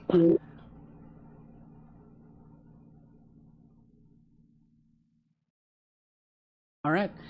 If you guys have any out of character questions to ask, you can ask me now, and then once all of that is answered, we can proceed to the next thing. I'm good. Okay. Cool. So we just have to wait for the person. We cannot kill Camise. We have to convince someone. Will have to convince Camise to do something that will do something. Who has high charisma? Okay. I do. You if they believe he would you listen guys. to me. What is it? Your goal at this point is to still go after Manticore, right? They are invading the castle and storming the throne room, and at Manticore will kill the royal family. So you can focus on that. That will be your next maybe immediate goal. And the whole thing with Camise and William Moore, that's narrative. So this is also something that Yusuf and I prepared for next session. If he had been present today, if Yusuf had been present today, he would have roleplayed that first part with Sir Beddingsworth over there with me. And he would have shared something during that time that I didn't feel like sharing tonight because I don't think I could roleplay his character well enough to do him justice. So I didn't wanna push through with that. So that was a very simple exchange between Sir Beddingsworth and Camise earlier. But next session, if Yusuf is available, something will happen between his character and another NPC in the game, and we'll see what happens from there. But you guys just worry about, I guess, protecting the royal family, and you're still trying to stop Manticore and William Jr. Yeah. So gonna just focus on that. Fate will handle the whole Camille situation. Yeah. Yeah, for what I understand, right, from Fairlock's point of view, it's like Camise has to do what he has to do because that is his fate. But in Fairlock's mind, it's like, but William Jr. is an irredeemable fuckface, basically, and he wants him to die. But they say that, but actually, diba, his father thinks that he's not supposed to. He's not going to. Like, diba, like, he's, yeah, he is, ultimately just daddy. Yeah, but he did what he did. Yeah. And, you know. I'm trying to understand, aside from, yes, daddy issues. I think it's really cool though that like it was two brothers and then the king decided to like step down and do his own thing, and then his son is just like, I want to be king. Yeah, but it was my right, Dad. Yeah. Yeah, dude. So the world has to burn so you could be king. Cool, cool, cool. So he needs his ass spanked, basically. Yeah. Kulang siya sa ass whooping. Yeah. Hello, sorry. I needed to answer a call. What if we just go there, right, and tell William Moore, stop your tantrum, boy? It's also quite funny because like he's been holding that grudge for a long time. He's an old man. Yeah, right. So- He's an old man, and he's just like, my daddy of me. Yeah, but you guys get the family line right now. Yes. Yeah. Yes. So what Delphi katong William Moore in the throne room with the thing? Is he already there now, or what? It's about to happen? I will say it is about to happen, but while you're traveling there, it's very close, you know? It's like if this was a movie, it would be like on the way there are like, you know, it's a montage with you guys going there and then them already arriving and then you guys like fighting the first few like very very baby bad guys in the front. Okay, they're like having that conversation between William Jr. and his cousin. Yeah. So basically, bisa kung saan na magpaspas, hindi ka ba't dito? Wala na, nasa dito. Yes. Yeah, because we are behind Mango. So, you know. Yes, it seems that William Moore Jr. has been ahead of you guys since the beginning. Yeah. Murta niya gidua no, like playing as like a dog, like a thread. Yeah. I have to tell you, like, because I didn't want to throw like multiple bad guys at you at level 20, because that's like just so hard to manage on my end. Instead, I just chose one bad guy, and he's not level 20. Like he's like higher than level 20. Yeah. So that's just more manageable to me. So it makes sense that he's ahead of you guys.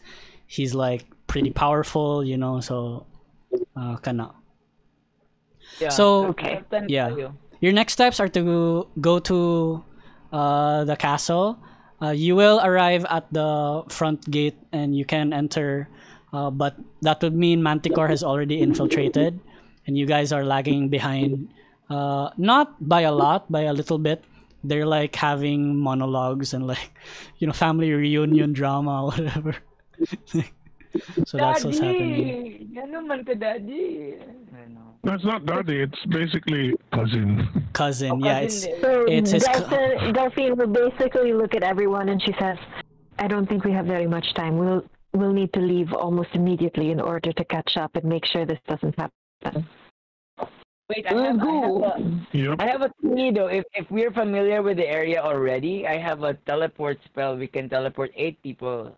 Yeah. Man, are we familiar with the area? I would That's the say, yeah, I would problem. say you can be. Yeah, like Mhm. level 20, I'm sure you've maybe one or a few of you have done jobs for the king already. Yeah. So you would have like visited the castle already before, maybe at least once in your life. So I would allow it. So You guys can pwede na. teleport to like the gate. Sige, that's good. Cool. Yeah. We'd still have to fight through naman the stuff. So Yeah. there's Yeah. still that time pressure. Yeah, Yeah. The baby bad guys. baby bad guys. Cool. So you guys I do don't that? have any more questions. Cool, yo. You guys do that? All right. You guys have long rested. You ready to go? So let's go. Oh, can Delphine do one last thing? Go for it. What do you want to do? But it will take 10 minutes. So like I guess while everyone is preparing their stuff, Delphine was already ready because she woke up early, diba, and yeah, she was waiting for them. So she prepared everything na. But she wants to cast the spell Scrying. Okay. Crying? Oh no. Yeah, and then she wants to hold Scrying, so just to sort of like, it's basically like to see where a person is and what he's doing. Yes, yes, yes. Okay. We're stalker, okay. siya, stalker. Go for Yes, it. Oh my I'm god. being a stalker. I'm so happy And you did that. Delphine is going to cast it. She's going to start thinking about Camise Ah. Okay. because she doesn't like. She barely knows. She barely knows William Moore Jr. But from what I understand, let me pull up the spell. It's kind of complicated. But she's going to hold the dagger. So she knows him because she has fought with him, and she has his dagger. So now Camise needs to make a wisdom saving throw to see if I can spy on him.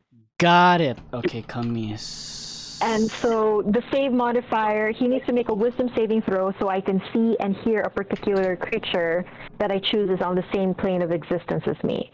And because I've met the target, his save modifier is, but I have his knife with me, -4 sa iyang ano. Okay. Wisdom save, you said? Yeah, wisdom save. Wisdom save. -4. Oh, yeah. Advantage again, blah, blah, blah, made to against spells and magical area within 10 feet. Nope, nope, nope, nope. Okay. So he doesn't have anything to help with this. I will roll his wisdom save now. This is -4. Oh my god. -4. I shit you not. I rolled a natural 20. You can see it in Gauntlet of Gathering dice tray. I rolled a natural 20. But it'll be -4, 24. What's your DC? 21. So he succeeds? Oh yeah, he succeeds. Oh my god. He succeeds. Wait. Wait, So it was, wow. Yeah, he succeeds. Delphine, like, she has like she's holding the knife in one hand and she like has all her tarot cards out and she's like really trying to like break into his mind to see what he's doing. Yeah. But she can't. This is And this is story-wise what happens, Delphine, is your vision exits from your mind and then you're in the sky and you're like flying around through the air until you reach the castle and you go through walls, and right as you lock in on Camise and you go and move closer to him, William Moore Jr. locks with your gaze, and instead of moving towards Camise, you move in front of William Moore Jr. And then he will say, what's that? "You know, I know you know my father was a divination wizard. Unfortunately for you, That means I know all your tricks. And then you no. return back to your to your body. Delphine returns back to her body. She seems shaken. She looks at everyone and she says, "We need to hurry. They're already there." Wow. Yep. There. Come. Let's have the feast first because I Have a feast. Where's that? Mga breakfast, big breakfast. All right. Yeah. McDonald's big big breakfast. breakfast. We like to go, guys. We like to go. Saan sa daw, eh? Ingon si Go. Wailin, kalaan sa Montagno. Sige, go. We eat. Are you going Heals. to Heals 5. Max HP goes +5. No. what's 2d10? Mana na roll na kani siya. Diba 9? It was 9 was the last time. I think this one will be different. Yeah, Oh. I did 9 last time. You rolled 5 Five. here. 5. Yeah. Okay. Wait, I have halfling lucky. All ones like this halfling lucky is like the one dice become That's Get the reroll? for halfling. Yeah, halfling luck. You have halfling luck. so I Yeah, reroll the 1. 1d10. Roll a 1d10. Nice. Wow. 13. No, it's 13. Oh yeah. Gucci. Cool. What else? Are you guys like immune to like unsa tong immune to So 5 Fighting plus over 9? Mo Yeah. na to? no, it's 13. 4 plus yeah, immune to Plus- poison and frighten. That's so So wait, so- so pila man yun ang temp HP? 13. 13. Dili na siya temp, max HP na nimo Mosaka. Saka to plus 13. Yes, Yeah. Zooms. Temp 13 o temp 13? Not temp 13, max No, not HP. 13. Your max HP increases by 13. Oh my god. It's not temporary. But not permanent. No, For it 24 only hours. lasts for 24 hours. I mean, it's still 24 like hours. semi-permanent. So the kinda is so the difference semi-permanent. with max HP increasing and getting temp HP is when you lose temp HP and you get healed, you don't gain those temp HP back. But Yeah. when your max HP increases and you lose HP and then you get healed, you can go back up to that boosted max HP. Yep. Put that in your. How do you put that in your sheet? You just click on it's easy. You just click on the HP Click- and then there's click- a max HP You see modifier. max There's max HP modifier. 13. You change it to 13. Just remember later when you Oh, okay. Got it. Yes. All right. So we had a big breakfast to go. Yeah. Yes. Hash brown, orange juice, Yes. egg McMuffin. Egg McMuffin. Additional ko pancake o maple syrup. Okay. Long rest. Chill. Okay. We good. Yes. Good. Yeah. All right. So you guys teleport to the front of the Athendor castle. And you guys arrive Oh, wait, I'm just going to roll my greater portents. at Just shore at the gate. Here in the front, you fight a few baby bad guys. You enter. And you are in the what's it called? The foyer. Is this foyer? Is that how you pronounce it? Foyer. The Foyer. the foyer. The foyer. The foyer. No, di ba? Oh my god. I see the war priest, the archmage, and The champion. general. So you guys enter the foyer. Oh my god, this word. The foyer. you can do it. You can do it, Wayne. And Foyer. there's a Oh, grand yeah. there's a grand staircase in front of you, leading up to what seems to be like a second floor, and above the stairs are the war priest, sure, chicken lady, the pointy top and hornhead are there above the stairs. They are. You just hate how we murder your characters. Wayne. No, I love it. It's great. They stand guard in front of the door to the throne room, and they they see you and acknowledge your presence, and they start preparing their weapons. Okay, so I need to ask you guys a question. We've been playing for 2 hours and 20 minutes, so shorter than our usual game. This fight, I don't think will last so long. These guys aren't super powerful. But what do you guys want to do? Do you guys want to fight them tonight and then we'll end when we're done with the fight? Or do we move this fight to next session? Potentially extending it a little bit next session, the finale.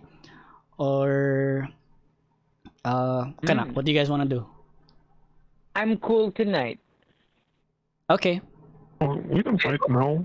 'Cause But if everyone is game today, the game.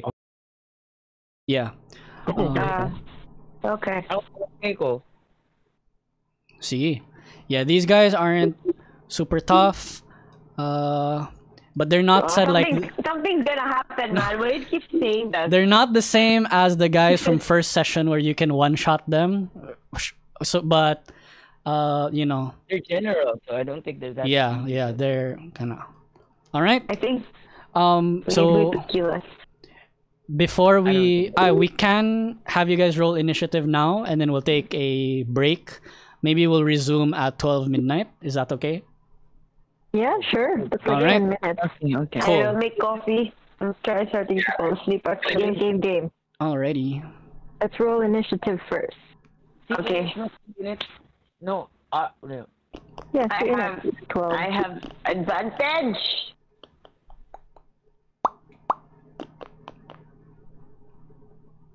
ADV. Hey. C in it, space ADV. No. Yeah. All right. Space in it. ADV. Wow, we're really close with each other. I know. See, 17, 16, 14, 12. Abi na ako close to Delphine case. Ganun. They're You like, guys watch Arcane? I ship. What's their ship Oh my name? god, I'm so sorry. I did not roll that that sucks, initiative. man. I'm so sorry. I rolled a dice straight. Me too. Bad. Oh, sorry. I rolled it dice straight too. I'm so sorry. Basta I got 17. Yeah, it's so Yeah. annoying. I have +7 on my initiative. It's still 10. I rolled a 3. It's fine. You rolled a 3, dude. Yeah, I rolled a 3. Oh, yeah, plus yeah. 7, 10. Let's So see. I guess I'm going. You're going last. Champion rolled a 19. War Priest rolled a wow, 19. Okay, Archmage rolled Yikes. a 16. Lalo, mag-una sila. So Yep. I got 2 19s and 1 16. So the 2 19s I'm going will last. be Okay. My lack of bra is ready. Wait a minute. I forgot. I'm gonna put in my. Yeah, basically, no, you're right. She's basically naked. Just Calypso's the fastest. So Yeah. Champion and War Priest are gonna go first, and then Calypso, then Calypso, Okay. then Lady Let's Jal, then Wylan, Dapat tayo break, no? Can I then make coffee? Izadel. Yeah, go make coffee. Then Delphine, Alright. then Fairlock, and Where's then Chicken Lady? Chicken lady! in the Bininging. Which one is she? Who wants chicken? The one on the left, di ba? In the beginning. The beginning. Wait, so it is Chicken Lady Champion War Priest? No, Chicken Lady is War Priest. Oh, okay, got So it. let me label them War Priest. Sige, naguna-una ng chicken lady. Mage. Actually, si Wayne, man. You have no one to blame but yourself. Yeah, and then Champion. Yeah, Champion War Priest, they go first, and then Archmage will go after Wylan.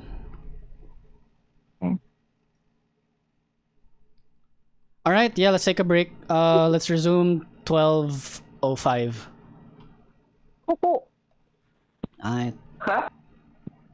Great, let's go.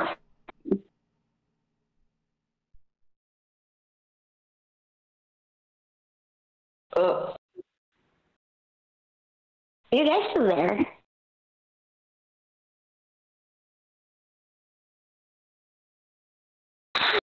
Sean, you still there? Oh, everybody has left. Has everybody left the building? I'm back. See, I kind of dozed off a bit there, Ganina. So I'm just gonna make a coffee real quick. Crazy. Miss Ojuzi, my good luck, daddy. That's cute. Ay, naku, ni bata. Boom, kumusta ilang pag Pro Heart? Okay ra? Yeah. Okay. Kiyat ka sa Ibar. Isa nga na, si Doc John? Si Doc John, na? Okay. Sige, sige. Actually, I kind of dozed off a bit there, so I'm a little, What happened when we woke up? We're going to try to save the royal family. This is William Moore is like Kathy's great something. Yeah, great relative. Really grandpa. Possible, Aiden Wolf. Bito. Wow!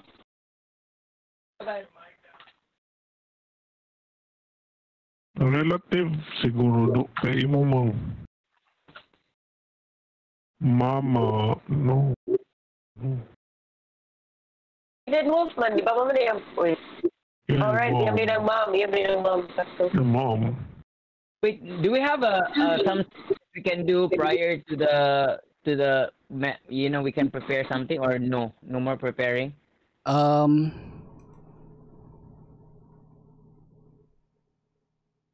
Maybe he's my uncle. You guys can cast spells that have a long duration, like more than 1 minute, like at least 10 minutes. Okay. Man, I know how great grandpa is. Is it okay if I? Is it? Is that Kathy's grandpa? Wait. Is he? Or what? Great something. You have to remember that Katiana's lineage comes from Athanar, not Athendor.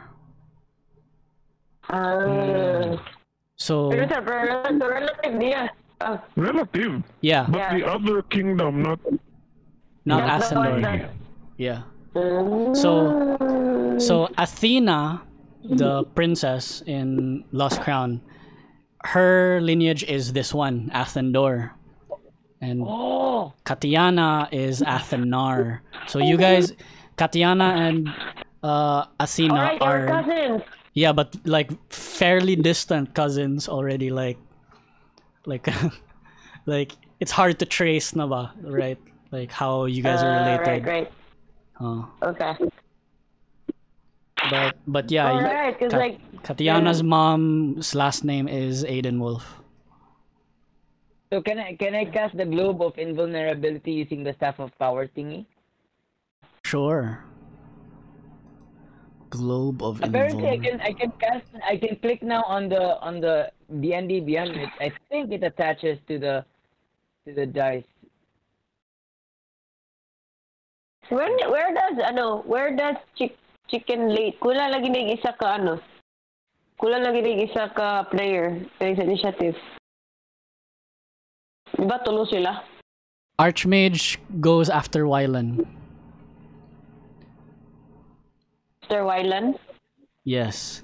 He rolled lower than Champion and War Priest. Right. Okay. Right. I thought you were gonna name it Chicken Ladies. I think it's not already. I don't have to not already.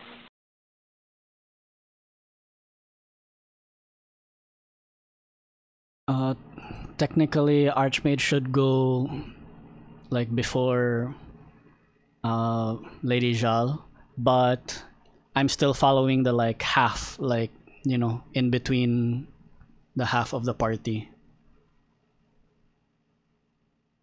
So one group goes before the party, and then the one goes in between, in the middle. And if there was another character slower, they would go last. Oh, okay. So we do that. Well, okay. Are we all back? You guys wanna start now? I think. Yeah, sure. I'm good. Where's Debbie? What? I'm alive. I'm back. Yeah, she's there. Oh, okay. Alrighty. With that, we begin. Champion Wait, let me put- readies his. What weapon did I choose to give him? Raging na. I'm already glowing. You guys see this guy My hats take are glowing. a huge great sword. It is comedically unwieldy. It's like an anime weapon. And Is it like like the Samurai X na katugda ko kayo na? yeah, those types of swords, like from Bleach, from whatever.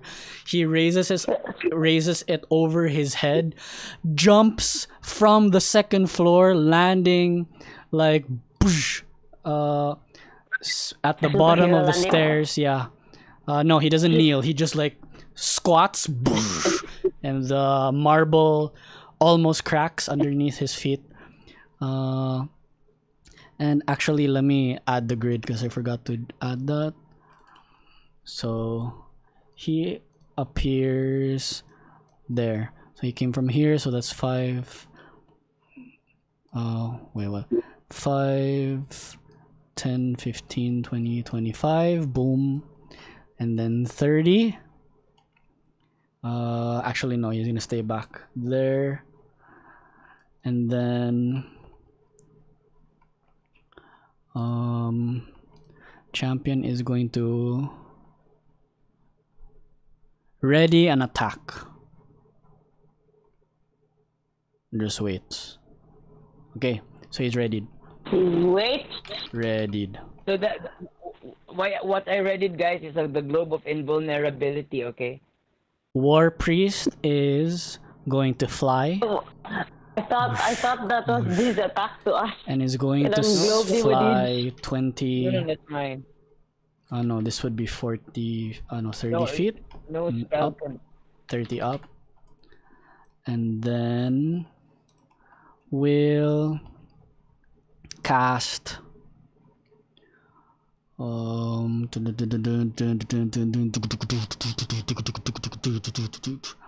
what is this? He will cast. Okay, I need to review Globe of Invulnerability, huh? Hang on. An immobile finish, 10-foot duration, spell cast lower from outside the barrier, blah blah blah blah blah blah. Got it. And then that spell cannot, so she will.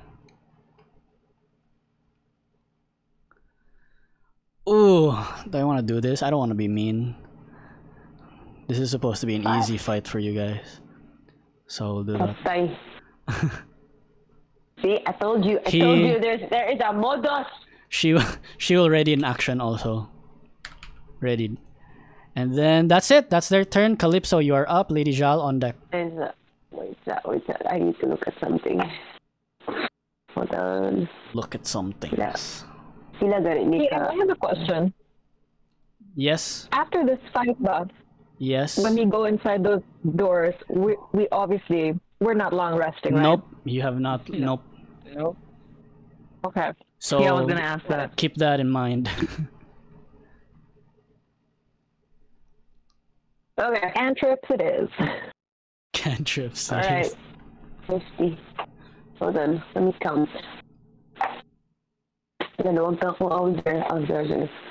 5, 10, 5, 10, 15, 20. Wait, nalibog ko sa grades. 5, 10, 15, Yeah, no, because the 20. tiles have The their own tiles, lines. yeah. What about math? Is 5, 10, 15, 20. Actually, yeah, you guys aren't on the grid. Hang on, let me fix that. You Okay. guys Sige daw. should be like. Hang on, huh? Oh yeah. More like Okay. that. If you draw the circle More there. like that. Yun. 5. Wait, I'm not moving. Hold on.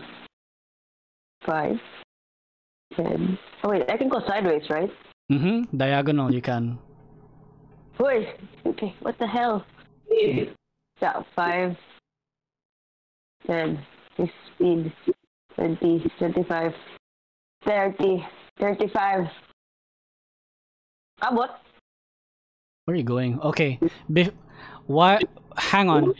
You enter the melee range of champion, and he takes a swing at you. Yeah. He will swing with his great sword. 26 to hit. Yeah. Okay.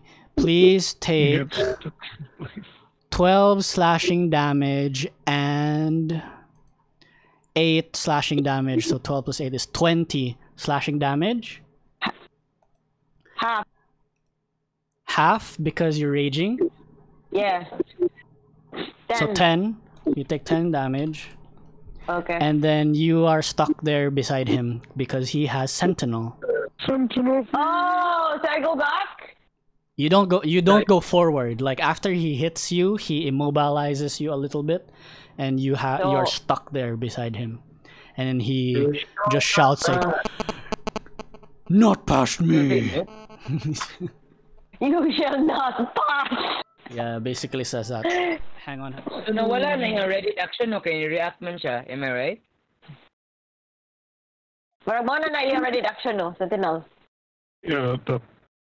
Yeah. Yes, correct. Sige, bro. So can I counter attack that?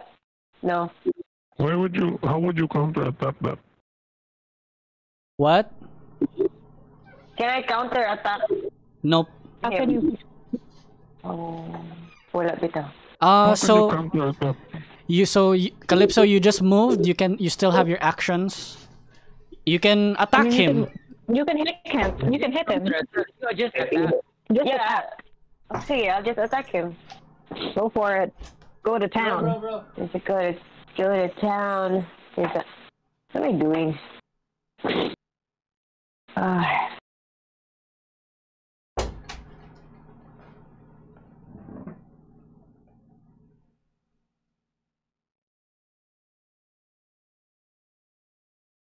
Are you Wait, attacking? if I attack him, that's my extra attack na. Yes. No, wala pa. You do it twice. You just do it take twice. An attack action, you do it twice. Yes. I can attack twice. Mm-hmm. Okay. If you attack first time, Do it twice. With your flame tongue great sword. Oh, these are like two great swords. Yeah. Yeah. She's kind of pissed off because she really just wanted to gun The to this archmage. archmage. Yep. And then she got like can you imagine like she's running and then somebody pulls her horse tail Yep. back? So Yep. that pisses her off. Yes. Yeah. Yeah. So she's gonna recklessly attack on this one. Ooh. Okay. Yeah, so that's with advantage, no? Yes, Zombs. Flames.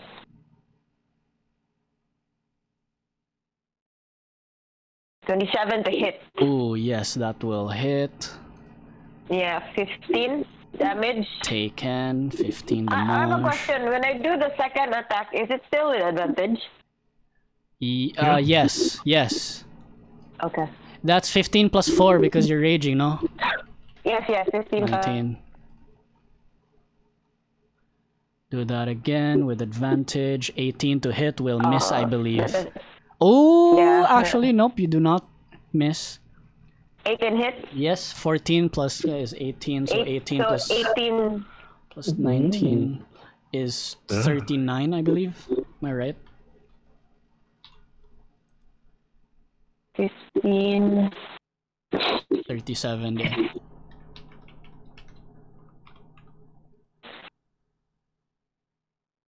Lockout. So 18 plus. Oh, 18 plus 19. That's it, no? That's your attack, extra attack. 30, 37 attack, extra attack. Yeah, pretty much. Damn, Alright. man. Good Why, shit. man? That's I wanted to. That's your turn, Calypso. Lady Jal, you are up. Wylan on deck. Okay. Is there still a thing called the flanking? Nope. I do not include those Okay. rules. Alright. Okay, so I'm going to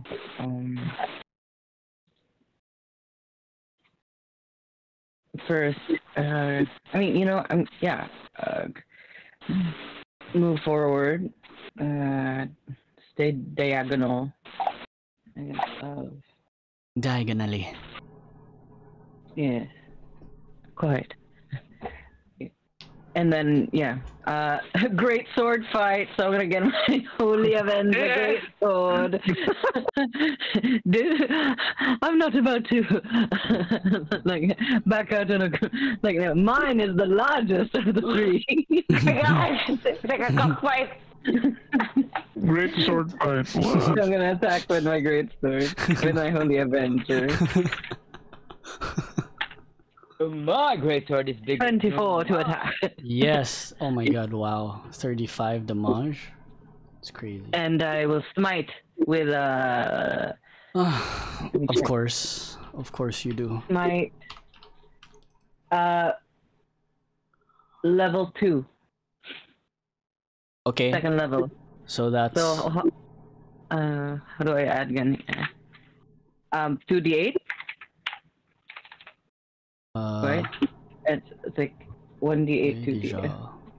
Yeah, go. And then there's 6. Okay, so 41 for my That's first attack. It's Then actually I swing 3d8. again with my Holy Avenger. Hang on, that's actually 3d8. So Oh, sorry. first level spell slot is 2d8. Oh, sorry. So sorry. yeah, that's all you need to So remember. If you're 3d8. using if you're using third level, that's 4d8. Fourth level is So it's 5d8. one level. Oh, okay. Yeah. So Two. I'll just roll one more 1d8. Yep. So it's 8. Okay. So 35 plus 8, 43. And I attack again with my Avenger. Avenger. 15. Nope. That'll miss. Your first attack. Lucky. Oh, okay, go for it. God damn it. Damn it. Damn it. 32 to hit. Yeah, sure. Oh, we're keeping the original damage because Lucky Oh, just sorry. rerolls the d20. Oh, okay. Yeah. Oh, Wait, you- even better. Yeah. So 32, do you smite this also?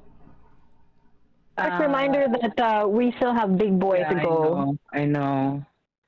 I just have, Yes, please smite the baby bad What? guys. Get carried away. No. No, this is enough. Okay. Damage for Alrighty. now. Yeah, you take And him. let me check my board. Yeah, so continue. You take him by surprise. He was focused on Calypso. You come around from the back, hit him twice on the side. All right. What else you doing?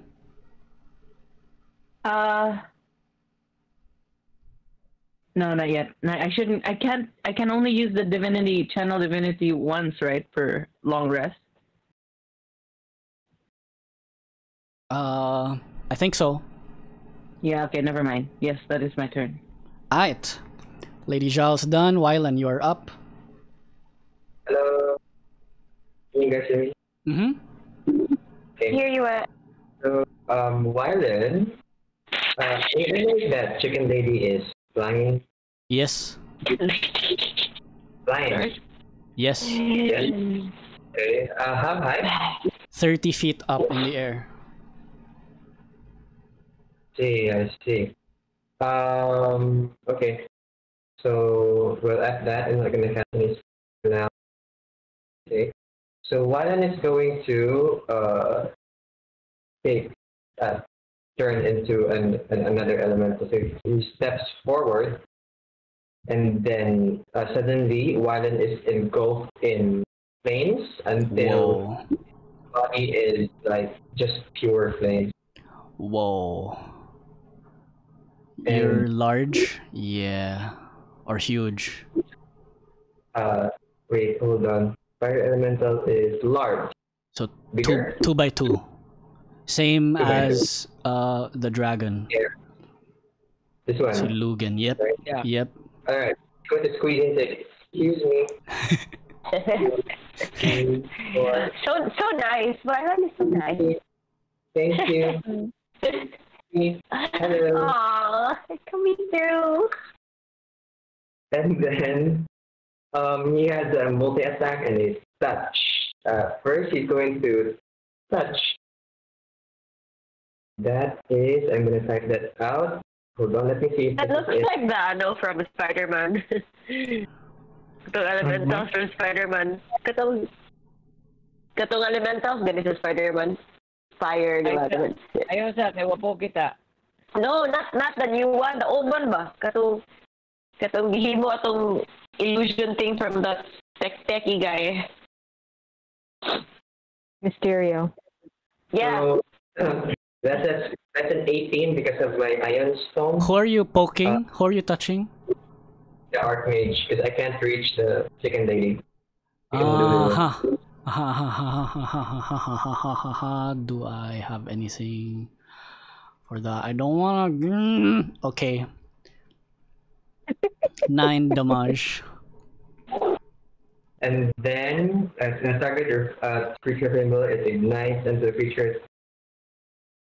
So he ignites until a creature takes an action to douse the fire. The target takes 1d10 fire at the start of each of its turns, and that is just touch. I have my multi attack. My multi attack is actually 2 touch. So touchy. So I just repeat it. So 22 to hit, 7 fire demon, and then wait, 16. is it something the first time? So the first time it enters a creature's space on its turn, so you already take 1d10. So this is just for getting Wow. near Oh my you. God. That's 7 damage for getting near you. And then it catch fire. Caught fire. 7 damage to the Archmage. Yeah, just for getting near you, and then plus 9 plus 7, so that's a Plus 9 plus 7. 32? 23. Wait, okay, I can't math.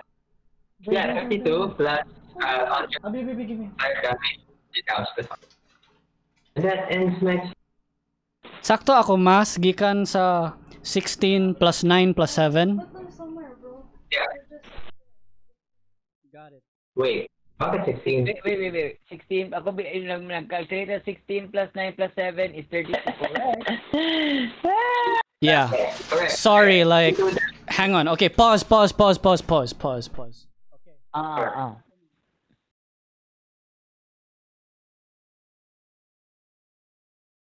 Ni post gid ko og lihok pod like Ano naman? Go DJ.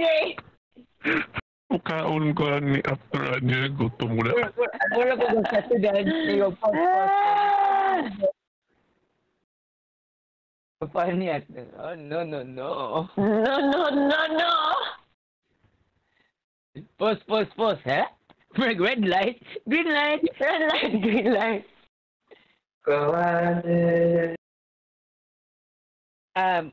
I kind of remember mukuha ko chipiyot sa nida. Mukuha ko remember mukuha ko chipiyot sa nida. What is that? What? What is that? What the fuck is that? Red light, green light sa Squid Game ako memorize mo. And I realized it sounds like mukuha ko og chippy yut sa Yup, nida. sabi nila. Iyok, sida. Mukha akong chippy yun. Chippy yun. Akong chippy yut sa nida. Okay. No. All right. I love you, dude. And then people get damage from you just from by being near you. Yeah. How much damage is that? 1D. I already rolled for it. Which one? The 7 one. 7. Okay. So, Chicken Lady will also take 7 damage. Oh, cool. Cause you're big. Second floor is 20 feet. No, 10 feet up, and then you are another. You can't reach there. Sorry, my math is wrong. Sure. Math is crazy. All right, is that your turn? What else you doing? Yep, that's all my turn. I already bonus mild shape. Okay. Now it's the Archmage's turn. Archmage will cast. Oh my god, I need to check that spell. I think I can. Yeah. Do it. Mm-hmm. You can't. What do you mean he can't? He can.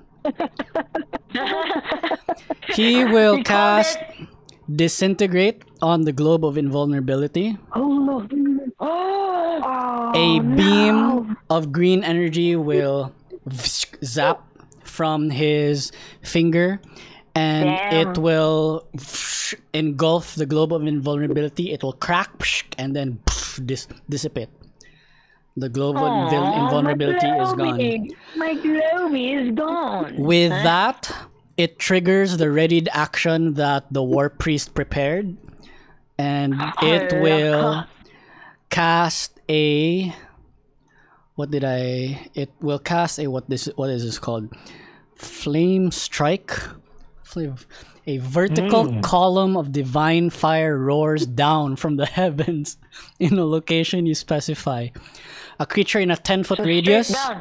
Yeah, creature in 10-foot radius, 40-foot high cylinder, centered from a point. So, 10-foot radius. She will pick 10-foot radius. Is Can I react to that and say counter spell or What level? What does that do? you can counter spell, but it is at what level is this? 5th level. Do you counter spell at 5th level? yeah. Okay. You So- sure? Yeah. You counter it. If it's yeah. Your Globe of Invulnerability stays there, and No. I counted.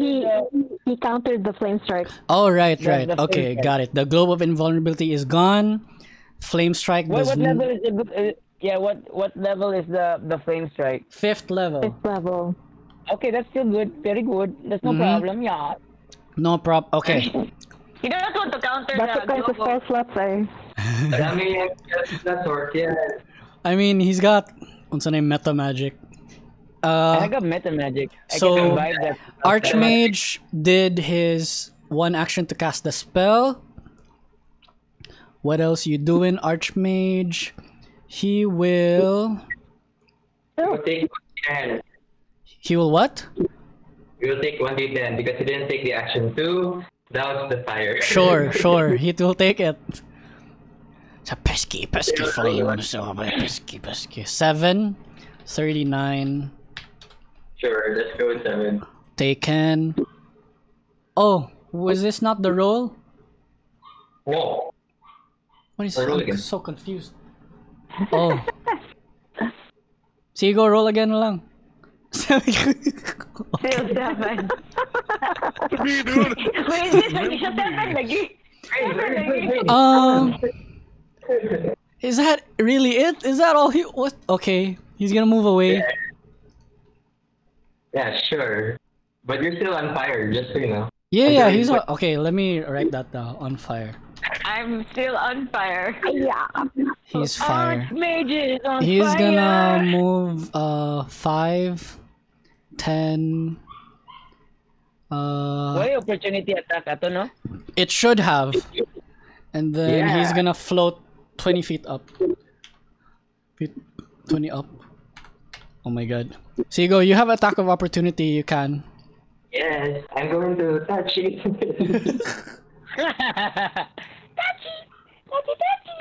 So touchy. So magsige lang yun eh. Sige, pang-hiccup ang elemento. It's like a flirty elemental. Taken Like an elemental that likes to touch things. is 40. Dali, dirido. Pahikap, dirido. Dali ba? No, I don't I'm need so hot. I wanna touch people. That's the end of his turn. So Izodel, you're up. Delphine on deck. Okay, so 21 8 damage. 8 damage. so what I'll do is I will stick my Dugi to that thingy because it's a special. Wait, oh my god, I'm clicking the video. Oh my god. It's like the Lost Crown So again. is that 2, 3, 4, 5, 6, 7, 8.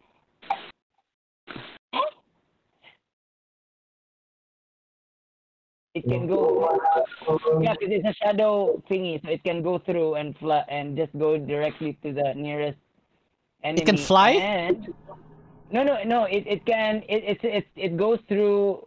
It's a shadowy thingy, so it Oh, can go this guy's through, flying. These people are flying, both of them. Oh yuck! So I'll just go to this one. Hello. And I will do my attack, but I don't think that will hit. No, wait. And he will be disadvantaged in my attacks. Got it. Go do your attack. Yeah, so I'm gonna roll plus 5. 1d20 plus 5, right? Yeah.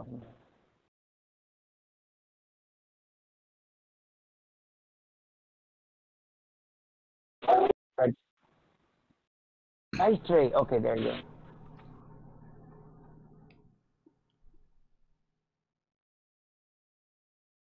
I swear, you guys are so powerful.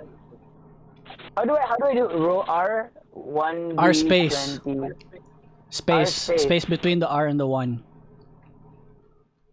Oh, okay. No Green is space. making up for last session. Yeah. Okay, 22 to hit. Yes, that will hit.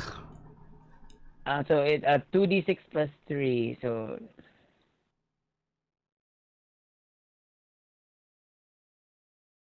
Yes, that will hit. Yes, you deal that amount of damage. 15.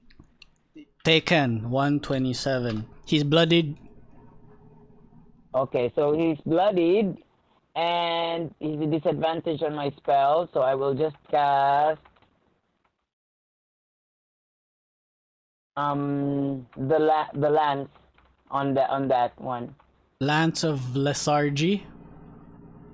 No. The cast lance and the psychic lance. Ah. So he will be, yeah. he Wow, will what be- level spell is this? It's a level 4. Got it. So yeah. So I'm gonna Intelligence do that, save. and you have to do a saving throw. He rolled a natural 1.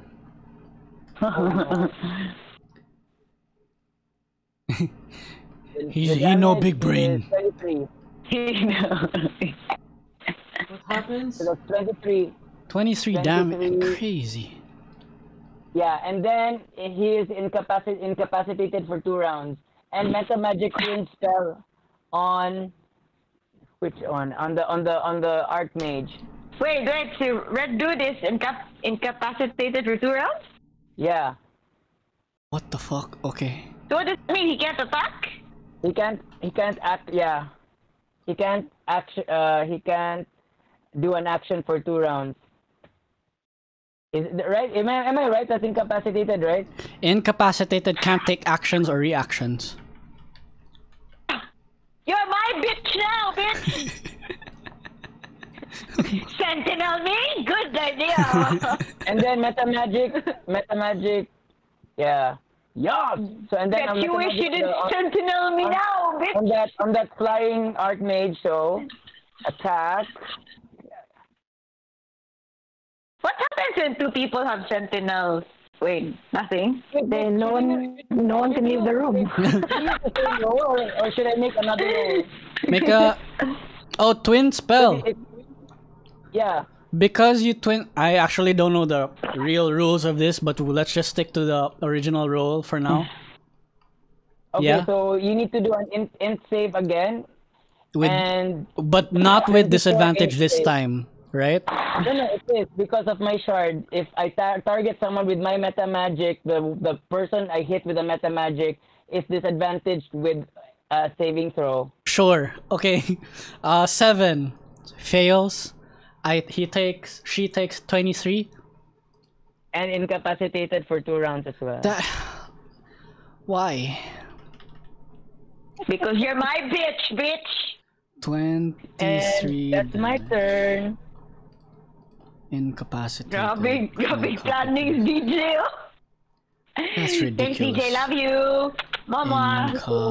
Love you. Rounds. Take the okay, Gucci. That is your turn. All right, Delphine, you're up. Fairlock on deck. Okay. Can I ask a quick question? I have a broom of flying in my bag. If I wanted to take it out to hold, can that be a bonus action? That is a free action. Cool. I will take it out. I will take out my broom of flying, and I will start to like fly. And then Delphine is gonna move here. And then she is going to hold out her staff of power, and she's going to cast lightning bolt. Okay, you have Warcaster. Let me double check if I have Warcaster. Yes, I have Warcaster. Cool, you can do this. Lightning bolt at War Priest or Archmage, which one? Whatever the hoodie one that was on fire. Got it. That one. Okay. That him. So it's on fire. So lightning and fire. Wow, guys. Yeah. Let's go. I think he needs to roll a dex. Dex, oh my god. He's a mage. What? Not 14. Cool. So, that will be... One second, just double checking. 43 lightning damage. Whoa.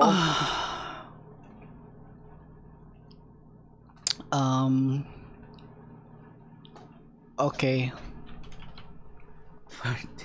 47 plus 43. It goes choo choo choo choo choo choo choo choo. Yes, those sound effects exactly. Choo choo choo. Sounds like a getting a 90s Gohan game. Like a laser game. Yeah, so that's my turn. Alrighty. I'm floating and lightning bolt. You're floating. How? Maybe like 20. How high are you? Roughly the same height as The Archmage. Oh, so you're 40 up. Yeah. Do you have enough movement from where you were? Wow, you are right.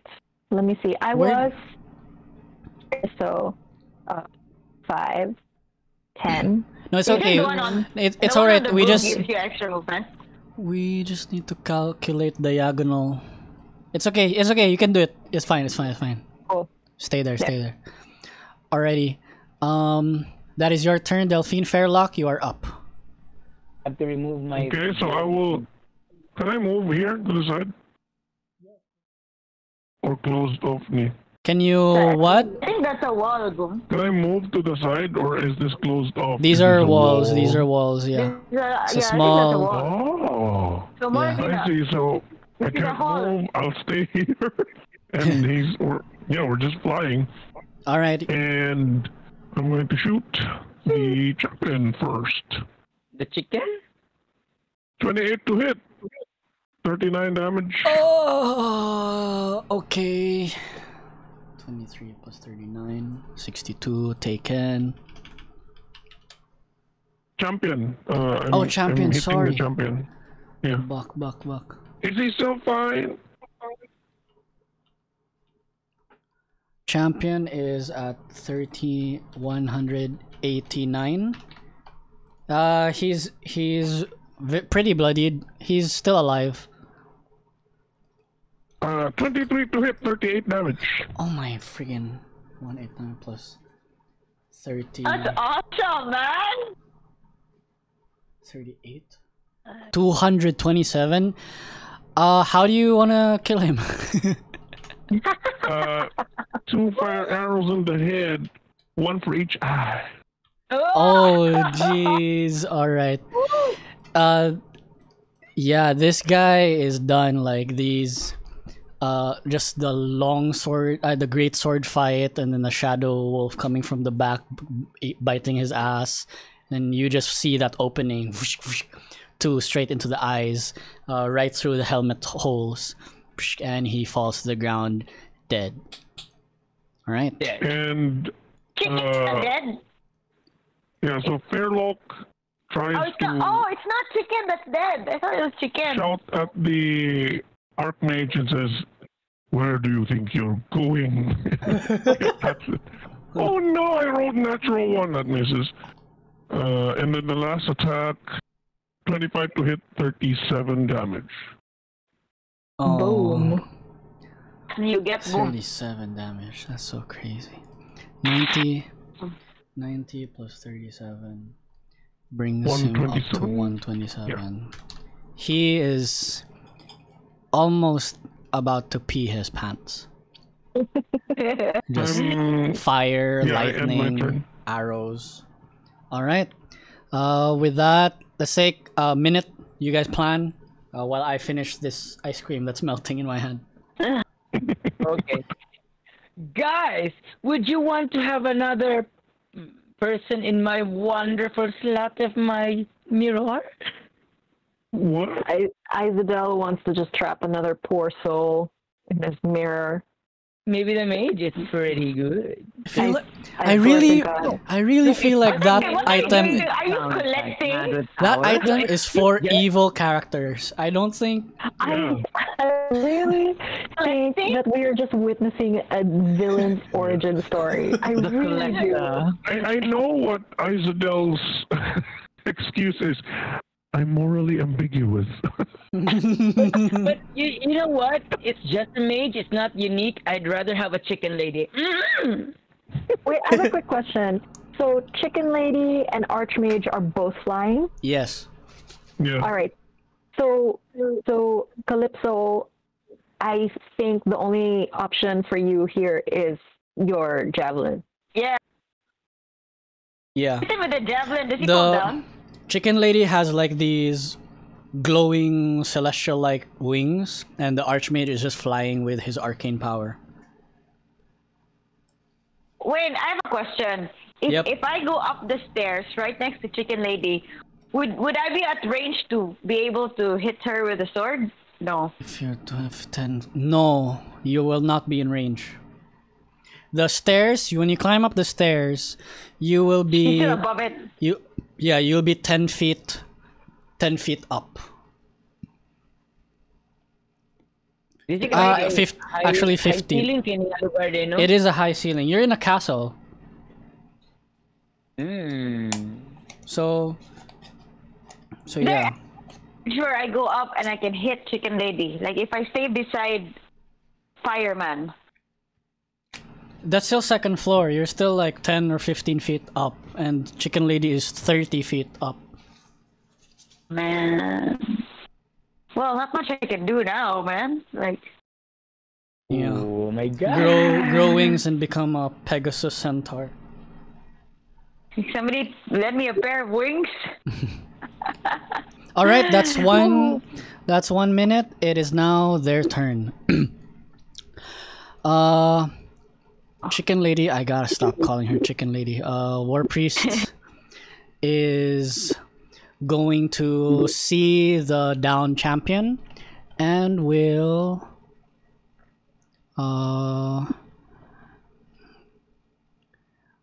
cast a bonus action healing word. Oh, why did I click that?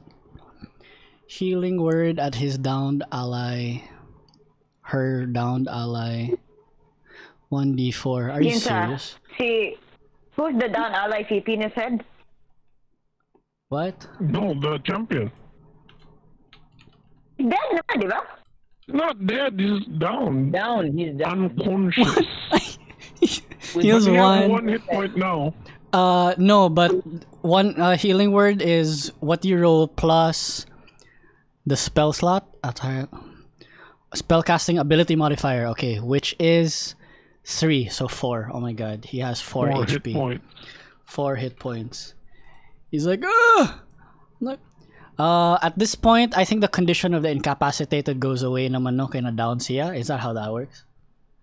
I have no idea. Check. Oh no, that's not ano. Because he's technically still alive though, so it should still be at play. And then that's So, her bonus action. Her main action is going to god damn it, I can't cast 2 spells in one turn. I feel you guys are just gonna kill him again. I'm so angry, man. She's just gonna float down a little bit to be but you're a burning fire. You know, he's gonna ignore the fire elemental. 5, 10, 15. Wait, she can't even do that because she's incapacitated, right? Does she have a saving throw that she can get out of this, or she's just incapacitated, period, for 2 rounds? Yeah, for 2 rounds she couldn't move. That's ridiculous. Oh, that is ridiculous. I know. Yeah, no action, man. No action or reaction, right? No, but can you pop up the spell again? Was that a spell? It's not, dude. It's not 2 rounds.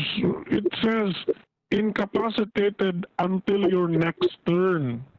Look at the top. It says here Psychic Lance? 2 rounds. Can you... Yeah. The target, blah blah blah, on a failed save, blah blah blah. Incapacitated until the start of your next turn. On a That's why successful save... it says on the top effect 2 rounds because it's on that turn and on the next. See?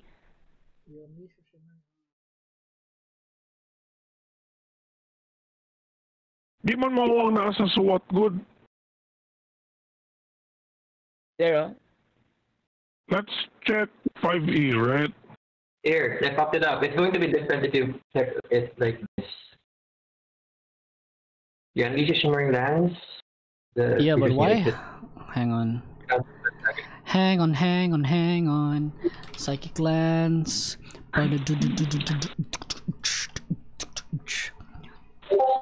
This is... You unleash a shimmering from blah blah blah higher levels when the damage creep by 1d4. Incapacitated until the start of your next turn. Till the start of Yeah. the next. Until the start of your next turn. Of my next turn, not of the enemy. Yeah. Of my. Yeah. Yeah, of your next turn again. Yeah. Yep. Yes. Yep. So all Okay. I- Okay. So this is the confusion is correct ang 2 rounds in the sense that when the spell was cast, that's the 1 round, right? And then Okay. And then Yeah. when you go to your next turn, ma-finish ang imong second round. Ay, ma-start ang imong second round, so that's why it says 2 rounds. 2 rounds. But one for the person, one Yes. for the picture. Yes. Wala siya. correct. Okay. Okay, so one turn, dili siya incapacitated siya for one turn. Correct. So Yeah. second incapacitated Okay. on start of next turn. So she is not able to do anything on her turn now kay wala pa man naabot ang imuhang turn. Yeah. So she is still inca until IZ. And then which is almost. Yes. But wala, she can't do shit. Wala, she has to wait. So that's her. And then Archmage is scared of both the fire elemental and the fire genasi. He is going to point at the fire elemental and say, "I don't like that form. Let me give you another one." And cast polymorph on you. Okay. You need to make a. You need to make me, please, a. What is that spell again? Wisdom, I think. Wisdom Wisdom. saving throw. Correct. Oh my god, you have like ridiculously high wisdom, don't you? And advantage on saving. 23. His DC is a measly 17. So no. And he just continued, I said change into a worm. What are you doing? That's his, oh my god, that's his action. Fire damage for not touching. Oh fuck. Right. Okay, roll damage. Damage again? Pila na niya? Di ba 127 siya? Yeah. 127. And then plus 9 is 136. He is close. All right, and then that's the end of his turn. Calypso, you're up. Lady Jal on deck. Okay. The one that has sentineled me is my target. He's dead. Oh, he's dead. He's still down. Yeah. He's down, but it's up to you. Wanna finish him off? Okay, okay. I have a question. This is what I want to do. Okay. If I go 1, 2, 3, 4. If I go here, I have a net, and I use it. What's the range of net? I have a huge chain net. What's the range of that? There's a Calypso. Oh, wait a minute. Did you take? Oh wait. Chain net. Huge chain net. Huge chain net. Wait, The the range huge. is 5 to 15. Wait. Ako nakiklaro. The huge chain net is a custom item I made Ah. for It's- Link's campaign that doesn't exist. Okay, Oh, so it just doesn't. Oh, it doesn't It's just a exist. net. Well, if you throw a javelin, you could throw it with multi-attack, and you will still have advantage from reckless. Use the net to like just take him down. No. dude, just throw the javelin into its wing. You Okay. get multi-attack, extra attack. Okay, sige, let's do that. So I'll just stay where I am then, in case the bastard falls. Makabot mo, no? If I stay here, the javelin can get to him, right? Uh-huh. Well, is the one that's knocked over like dead or kanang He's dead down. na si Red? He's unconscious. Yeah, He's rolling death saves. Okay. Okay, all right. So wait. So that means we can't attack him, right? I mean, You can. could if you want. could. if You can want and to give just- him like failed death saves. Para sure na gyud, like stamp your hoof into his head or something. Or you could stab him, double tap. So mean though, but Or just attack the people already that is already still alive. yeah. You I could, mean, you have 2 attacks, so you could do Yeah. one for Chicken Lady Yeah. and one for incapacitated dude. Yes, yes. So I will, because this guy has sentineled me, and I'm still upset. Okay. So let's just put him out of his misery. Okay, just roll an And I'm attack still- roll with advantage. Huh? Roll an attack with advantage. Attack with advantage. Okay. Hold on. Wait, sorry. So you poke him with the javelin, and with the same javelin you throw at the lady. Yeah, into her wing. Oh jeez. Okay, sure. Patay na na. Di. You wait. I think it's an auto crit, diba? If you melee and down, I think that's what that's supposed to be. It's supposed to be an auto crit. I forget, man. But sure, you give him a failed death save, and I think if it's critical, then that means 2 failed death saves. So 1 left, and he's dead. No, if it's auto crit, I can do 3 melee weapon attacks on him if it's critical. Oh my god. Yeah, because I have brutal critical. So if it's critical, I have 3 additional weapon damage dice. That's Then determining ridiculous. the extra damage. So it's only damage. It's not extra attacks. Yeah, it's another die, not 3 additional weapon damage dice. Yeah. Yeah, It's, so Yeah, it's it's damage, just- not attack. Damage dice. So just how painful is the hit? The one that hit. mm-hmm. So Okay. how do I roll a damage dice? 2d6. Yeah. Sorry? Roll. 1 death save for that. You're just kicking harder. You're not taking another. Does that make sense? He's dead now. I won't roll. He's dead. Yeah. Go for Chicken Lady. He's dead now, Wayne. Is he dead now? I'll give him 2 failed death saves. 2 fail, 0 success. There. And should I roll the 3 additional damage? No need.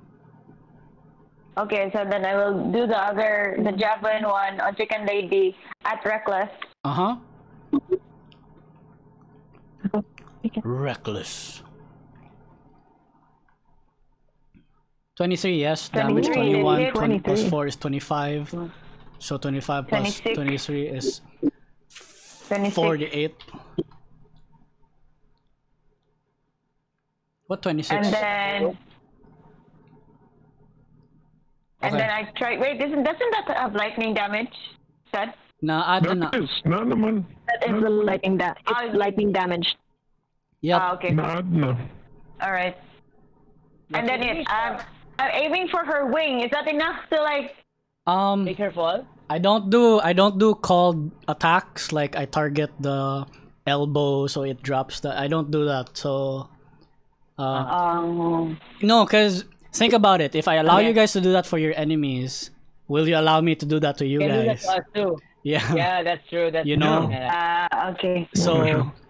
So I'm not allowing that, like you target the wing and they fall unless it's like, you know, unless like I intend an encounter to be cinematic, then I'll consider it, but this one isn't intended for that. This is just a plain fight.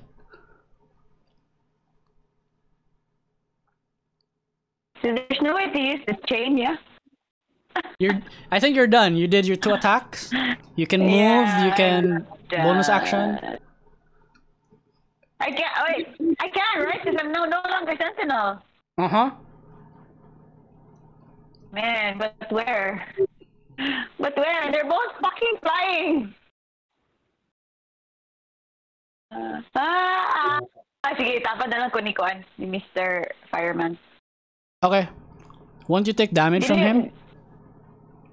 You I would. mean, if I stay here, would that still hit me? If I stay here? Yeah? You. Sige. Not so Wait. I think Where he's there. can I stay where that I think won't that's get fine, hit? no? This is fine? Here? Yeah, that's fine. Okay. Alright. Okay, I'm good. Man, I'm so upset these 2 are freaking flying. Gucci. I'm a horse! Lady Tall Jal, enough to you are reach up. them? Wylan on deck. Alright. So, where's Fat Tony? Is he like? I don't see him around, but I want him around. I haven't unsummoned. I don't him. have his token. Oh, I have his token. It's here. Oh. It's here. 1 second. It's here. This is so annoying. What can I do? Okay. Don't worry. So Something. I wasn't on Fat Tony earlier because I wanted to like be cinematic and use the largest of the Avengers of the great swords. But yeah, like it's like I hail a cab, but Fat Tony shows up, and then like, and then he swoops me off, and I fly towards. Wait, is that an action? Like I ride on him, No, or is that a free action? Okay. I And have then no go to idea, but let's the do it. mage. Yeah, so like, I don't know how it happened. I just like lightly hopped, and then and I'm sitting side saddle on Fat Tony, Oh, okay. and then I go to the mage. Yeah. Cool.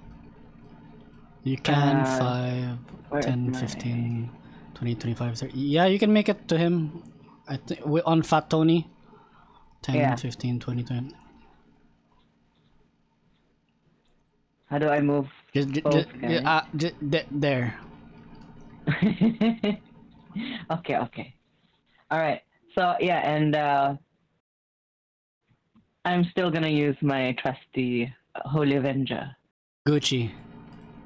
Okay. Go. Because it's not every day that I get to use a Holy Avenger. Yep. Bring him. Can you bring Venus' head down? 28 to hit. Oh my god. 28 and then 20 damage. Lady Zhao, how do you get rid of the Archmage? Oh, okay. So like I ride side saddle on Fat Tony, and then I swing it like from downwards to up, slicing him in half. Oh So my.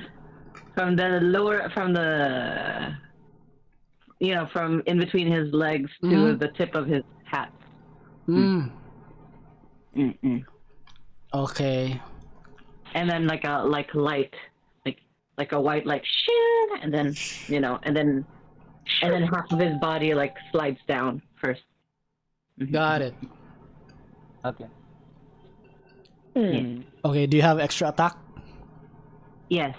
So can I still move? What's Fat Tony's movement? Wait. I think it was. It's my phone. I guess this. I forgot. Monster. 35, 40. 60 feet. Yeah. Yes. You can still move up to Chicken Lady. 90 feet fly. Oh my friggin'. Okay. Okay. Yeah. So I continue my rampage after I slice the guy in half, and I go Sure. to... Yes, you do. You go to Chicken Lady over there. Yes. Okay, go. And I attack with my Avenger. Okay. Head on. Okay. Mm-hmm. Mm-hmm. 28 to hit. Yes, 36 damage. Crazy. Okay. Alright, 48 plus 36 is she's at 84. Noted. Okay. And that's my turn. Alright. Thank you, Lady Zhao. Wylan, you're up.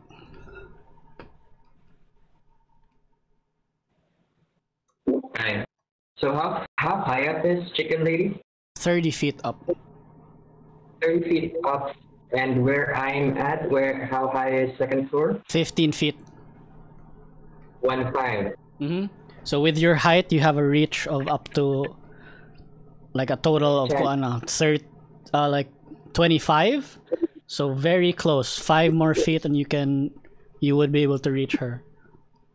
Alright, look, I'm not gonna do any shenanigans because I'm a fire elemental. Looks at the little horsey, I mean like Calypso, on top of the stairway, and he's like, I think he thinks to himself, I think you could use some help. So I turn into a giant octopus. Uh-huh. I'm going to try. That's plus 15. Grapple it. Hold on, where's my token? I thought I put it.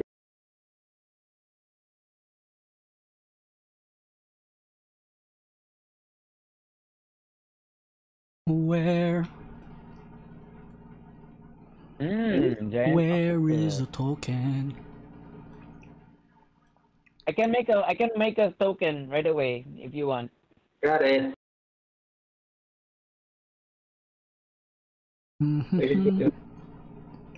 Yeah. Oh, it's actually already here. There, I found it. So it's the same size. Wow. And he's like, here you go, young lady. I will try to help you in your endeavor to hit that flying skin. Thank you, kind sir. What? Kindly pick the little fly off the wall, please. Oh no. Bring it What down happens? here. Oof. I don't think this is good. Although No. I'm like lucky. Lucky. Cute. Lucky. Alrighty. No. It's gonna die the next turn. So the octopus is going to talk in telepathy to so well, I tried my best. That Is that it? yeah, I actually just want to drag the thing down so that Right. no one can attack. I feel her frustration. Got it. Yes, Alrighty. my cats are glowing even more out of frustration. Izadel, you're is up. it- Delphine on deck. Okay, so mine is 1, 2, 3, 4, 5. So 6. That's 30 feet, right? Is it okay if it's grappled down, right? Hola. I bring out my bag of holding as my action, and Oh my god! bring out my mirror to show her, to capture her. Okay. DJ. What's the save again? Save. Wait, let me check. Okay, 1 second. So The resignation in Wayne's voice. Okay. Your mom. but before that, I need to do this on that thingy. I need to use my doggy to go to that first, so that he will have disadvantage. Charisma saving throw. Yeah, charisma saving throw, but I have to make sure this one is here, so it's gonna be in disadvantage. Hey, And hey, Deej. Real quick, 1 second. What if Lady Zal also looks at your mirror? no, I can't. No, it's on my. I put it, and it has to be in front of the up to 30 feet. I can choose up to 30 feet. It says any creature other than you that's reflection within 30 feet.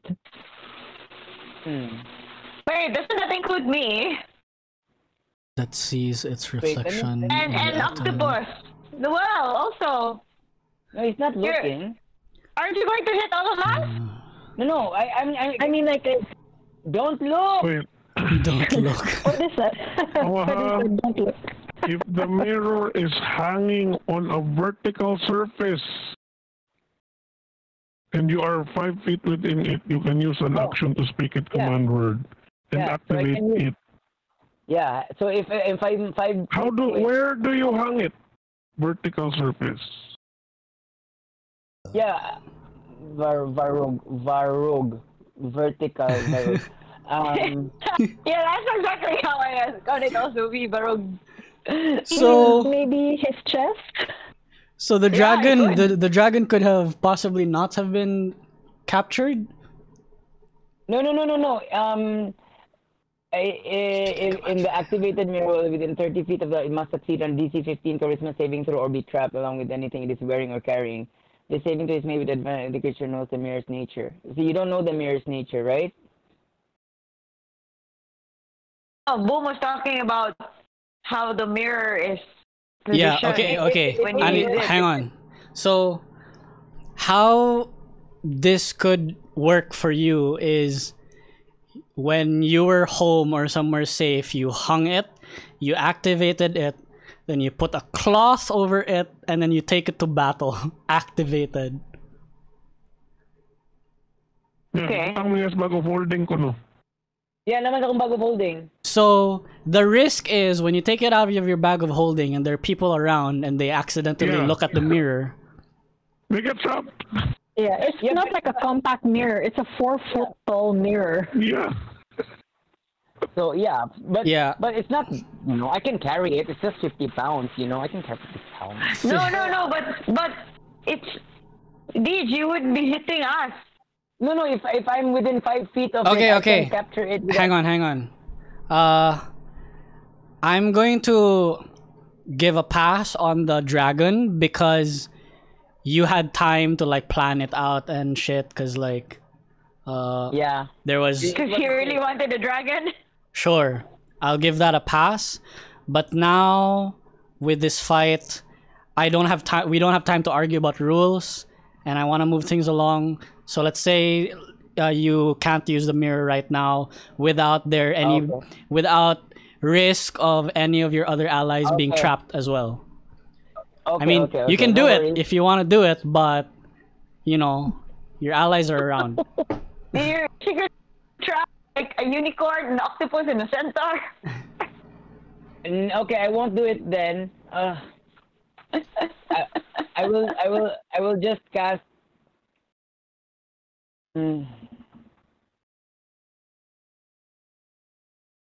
Oh, I was planning for this. I will. Is there no way that I can go near for 5 feet and then because it says here when I'm in 5 feet away I can activate it and then only that person No. or creature will be trapped. When you can activate it when it's hanging on a vertical surface and you're 5 feet within 5 feet of it. Oh, it's not when the creature is 5 feet from it. No. No.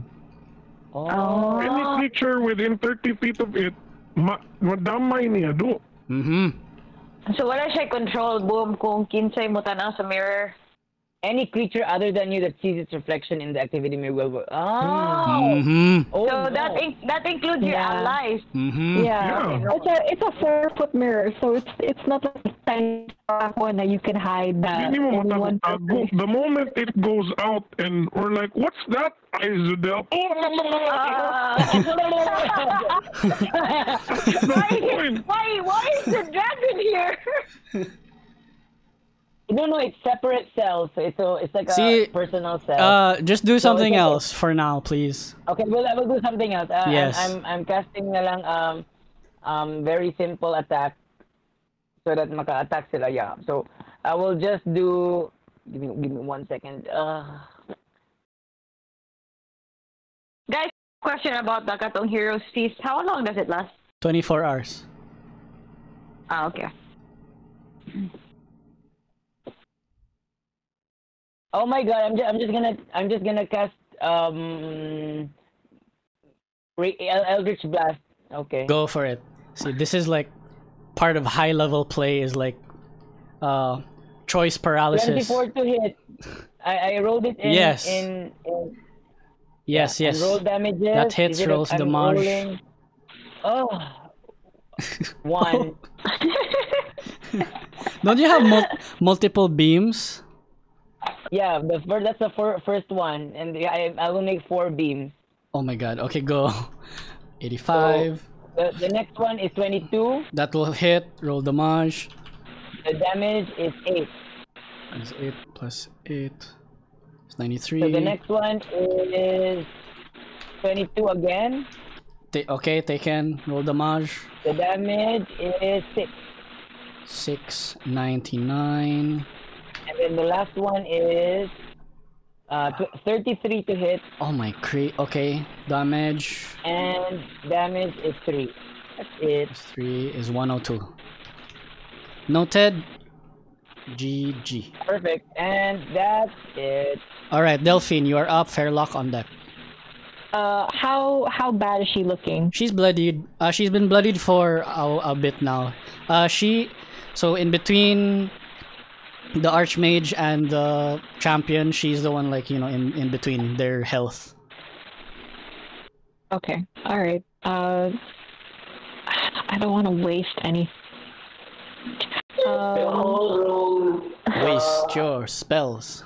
Waste your spells. No, I am not going to do that. I am just going to ano tawag ani? I am going to look at her, and I am going to cast magic missile. I don't want to use my spells, man. Okay. What I know level? what you mean. I know what you feel. Like a level my magic missile, but it's from my staff floor, so Oh. it's just a regular charge. It's just a regular thing. It's 3 darts of 1+1. Go for it. Oh So no! Sorry, 3 that's so gross. 3d4. That's such a gross. But like everyone's doing cool shit. Yeah, fine. I'll just do Tasha's Mind Whip, 3rd level. Oh. Okay. Intelligence check. Intelligence save. Mm-hmm.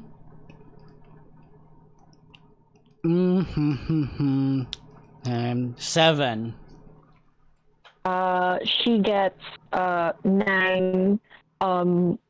She gets 9 psychic damage, but now she can't take a reaction, and on her next turn, she has to choose whether she does a move, an action, or a bonus action. So she only does one of the 3.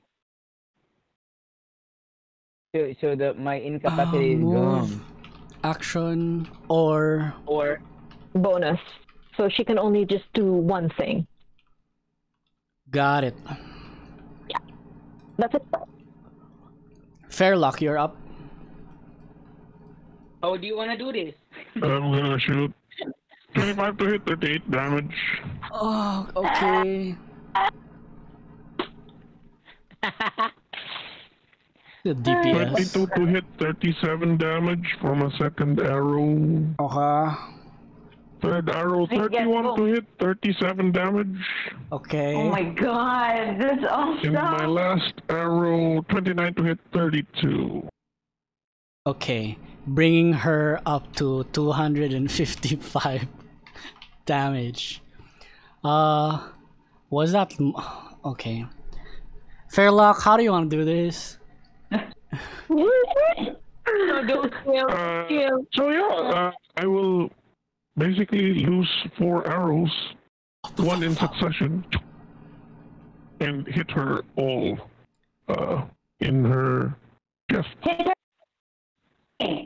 Turn the chicken wing. Turn the chicken wing. Goes fly the bolts and the arrows fly, and then in the air. Her wings like try to flap to keep her afloat, but eventually they tense up and she falls on the stairs, rolling down until finally landing beside the lifeless body of the champion as well. Aww. And as Fairlock saw her, he remembered that, oh, you were the one on the ship. Damn. Yes. The one where I couldn't attack, right? Yeah. Isabel, I realize I have an idea of how you could trap people, but only humanoids that are not insanely large. So first you knock them unconscious, and then you wait for them to come to, and you are just standing completely over them, holding a mirror to their face. So no one else sees the mirror's reflection, and they get shot. All right. And with that, combat is over. The way is open for you to go through the throne room. What lies beyond we will find out in next session. It's like 6 dragons. All right. Thank you so much, Wayne. GG.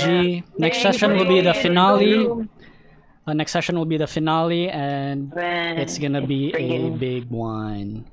It's going to be like, it's going to be 6 dragons, guys. One How are you Um, gonna split us at Wayne? Kay, what may sky in the No, air? you're not going to be split up. You guys need to be together for next session. Oh, God. Um, And I'm waiting. No. Yes. Before going to the throne room, is it okay if is the Okay, chicken lady dead? okay. dead? Okay. This is what I'll tell you. Okay, you have time, right? And it's up to you how much you want to spend that time. The more things you want to do before you enter the throne room, the more stuff will have happened as well inside the throne room. So it's no. up to you how Ayun na. you want to Ayun balance na. that. Do you want to go in right Ayun away, na. whatever, right? Let's go. Another thing, next session, I will be out to kill your characters. So be on your toes, Jude. Okay. No mercy, no holds barred. If I get one of you unconscious, my characters, if they can, will Double tap. double tap you and purposely have you fail your death saving throws. What you are fighting, especially see William Jr., is a very high level spellcaster, and to balance it out a little bit, because all of you are level 20, he also has legendary resistances, legendary actions, and he doesn't have only 3 legendary resistances. He has a few. I won't tell you how many he has, but he's insanely powerful. Okay, so just telling you that. So yun, Yeah. we'll see what Thank happens. you, DL. You're welcome. Congratulations on making it this Thank far. you. I'm excited Woo-hoo. for next session. I'm excited too.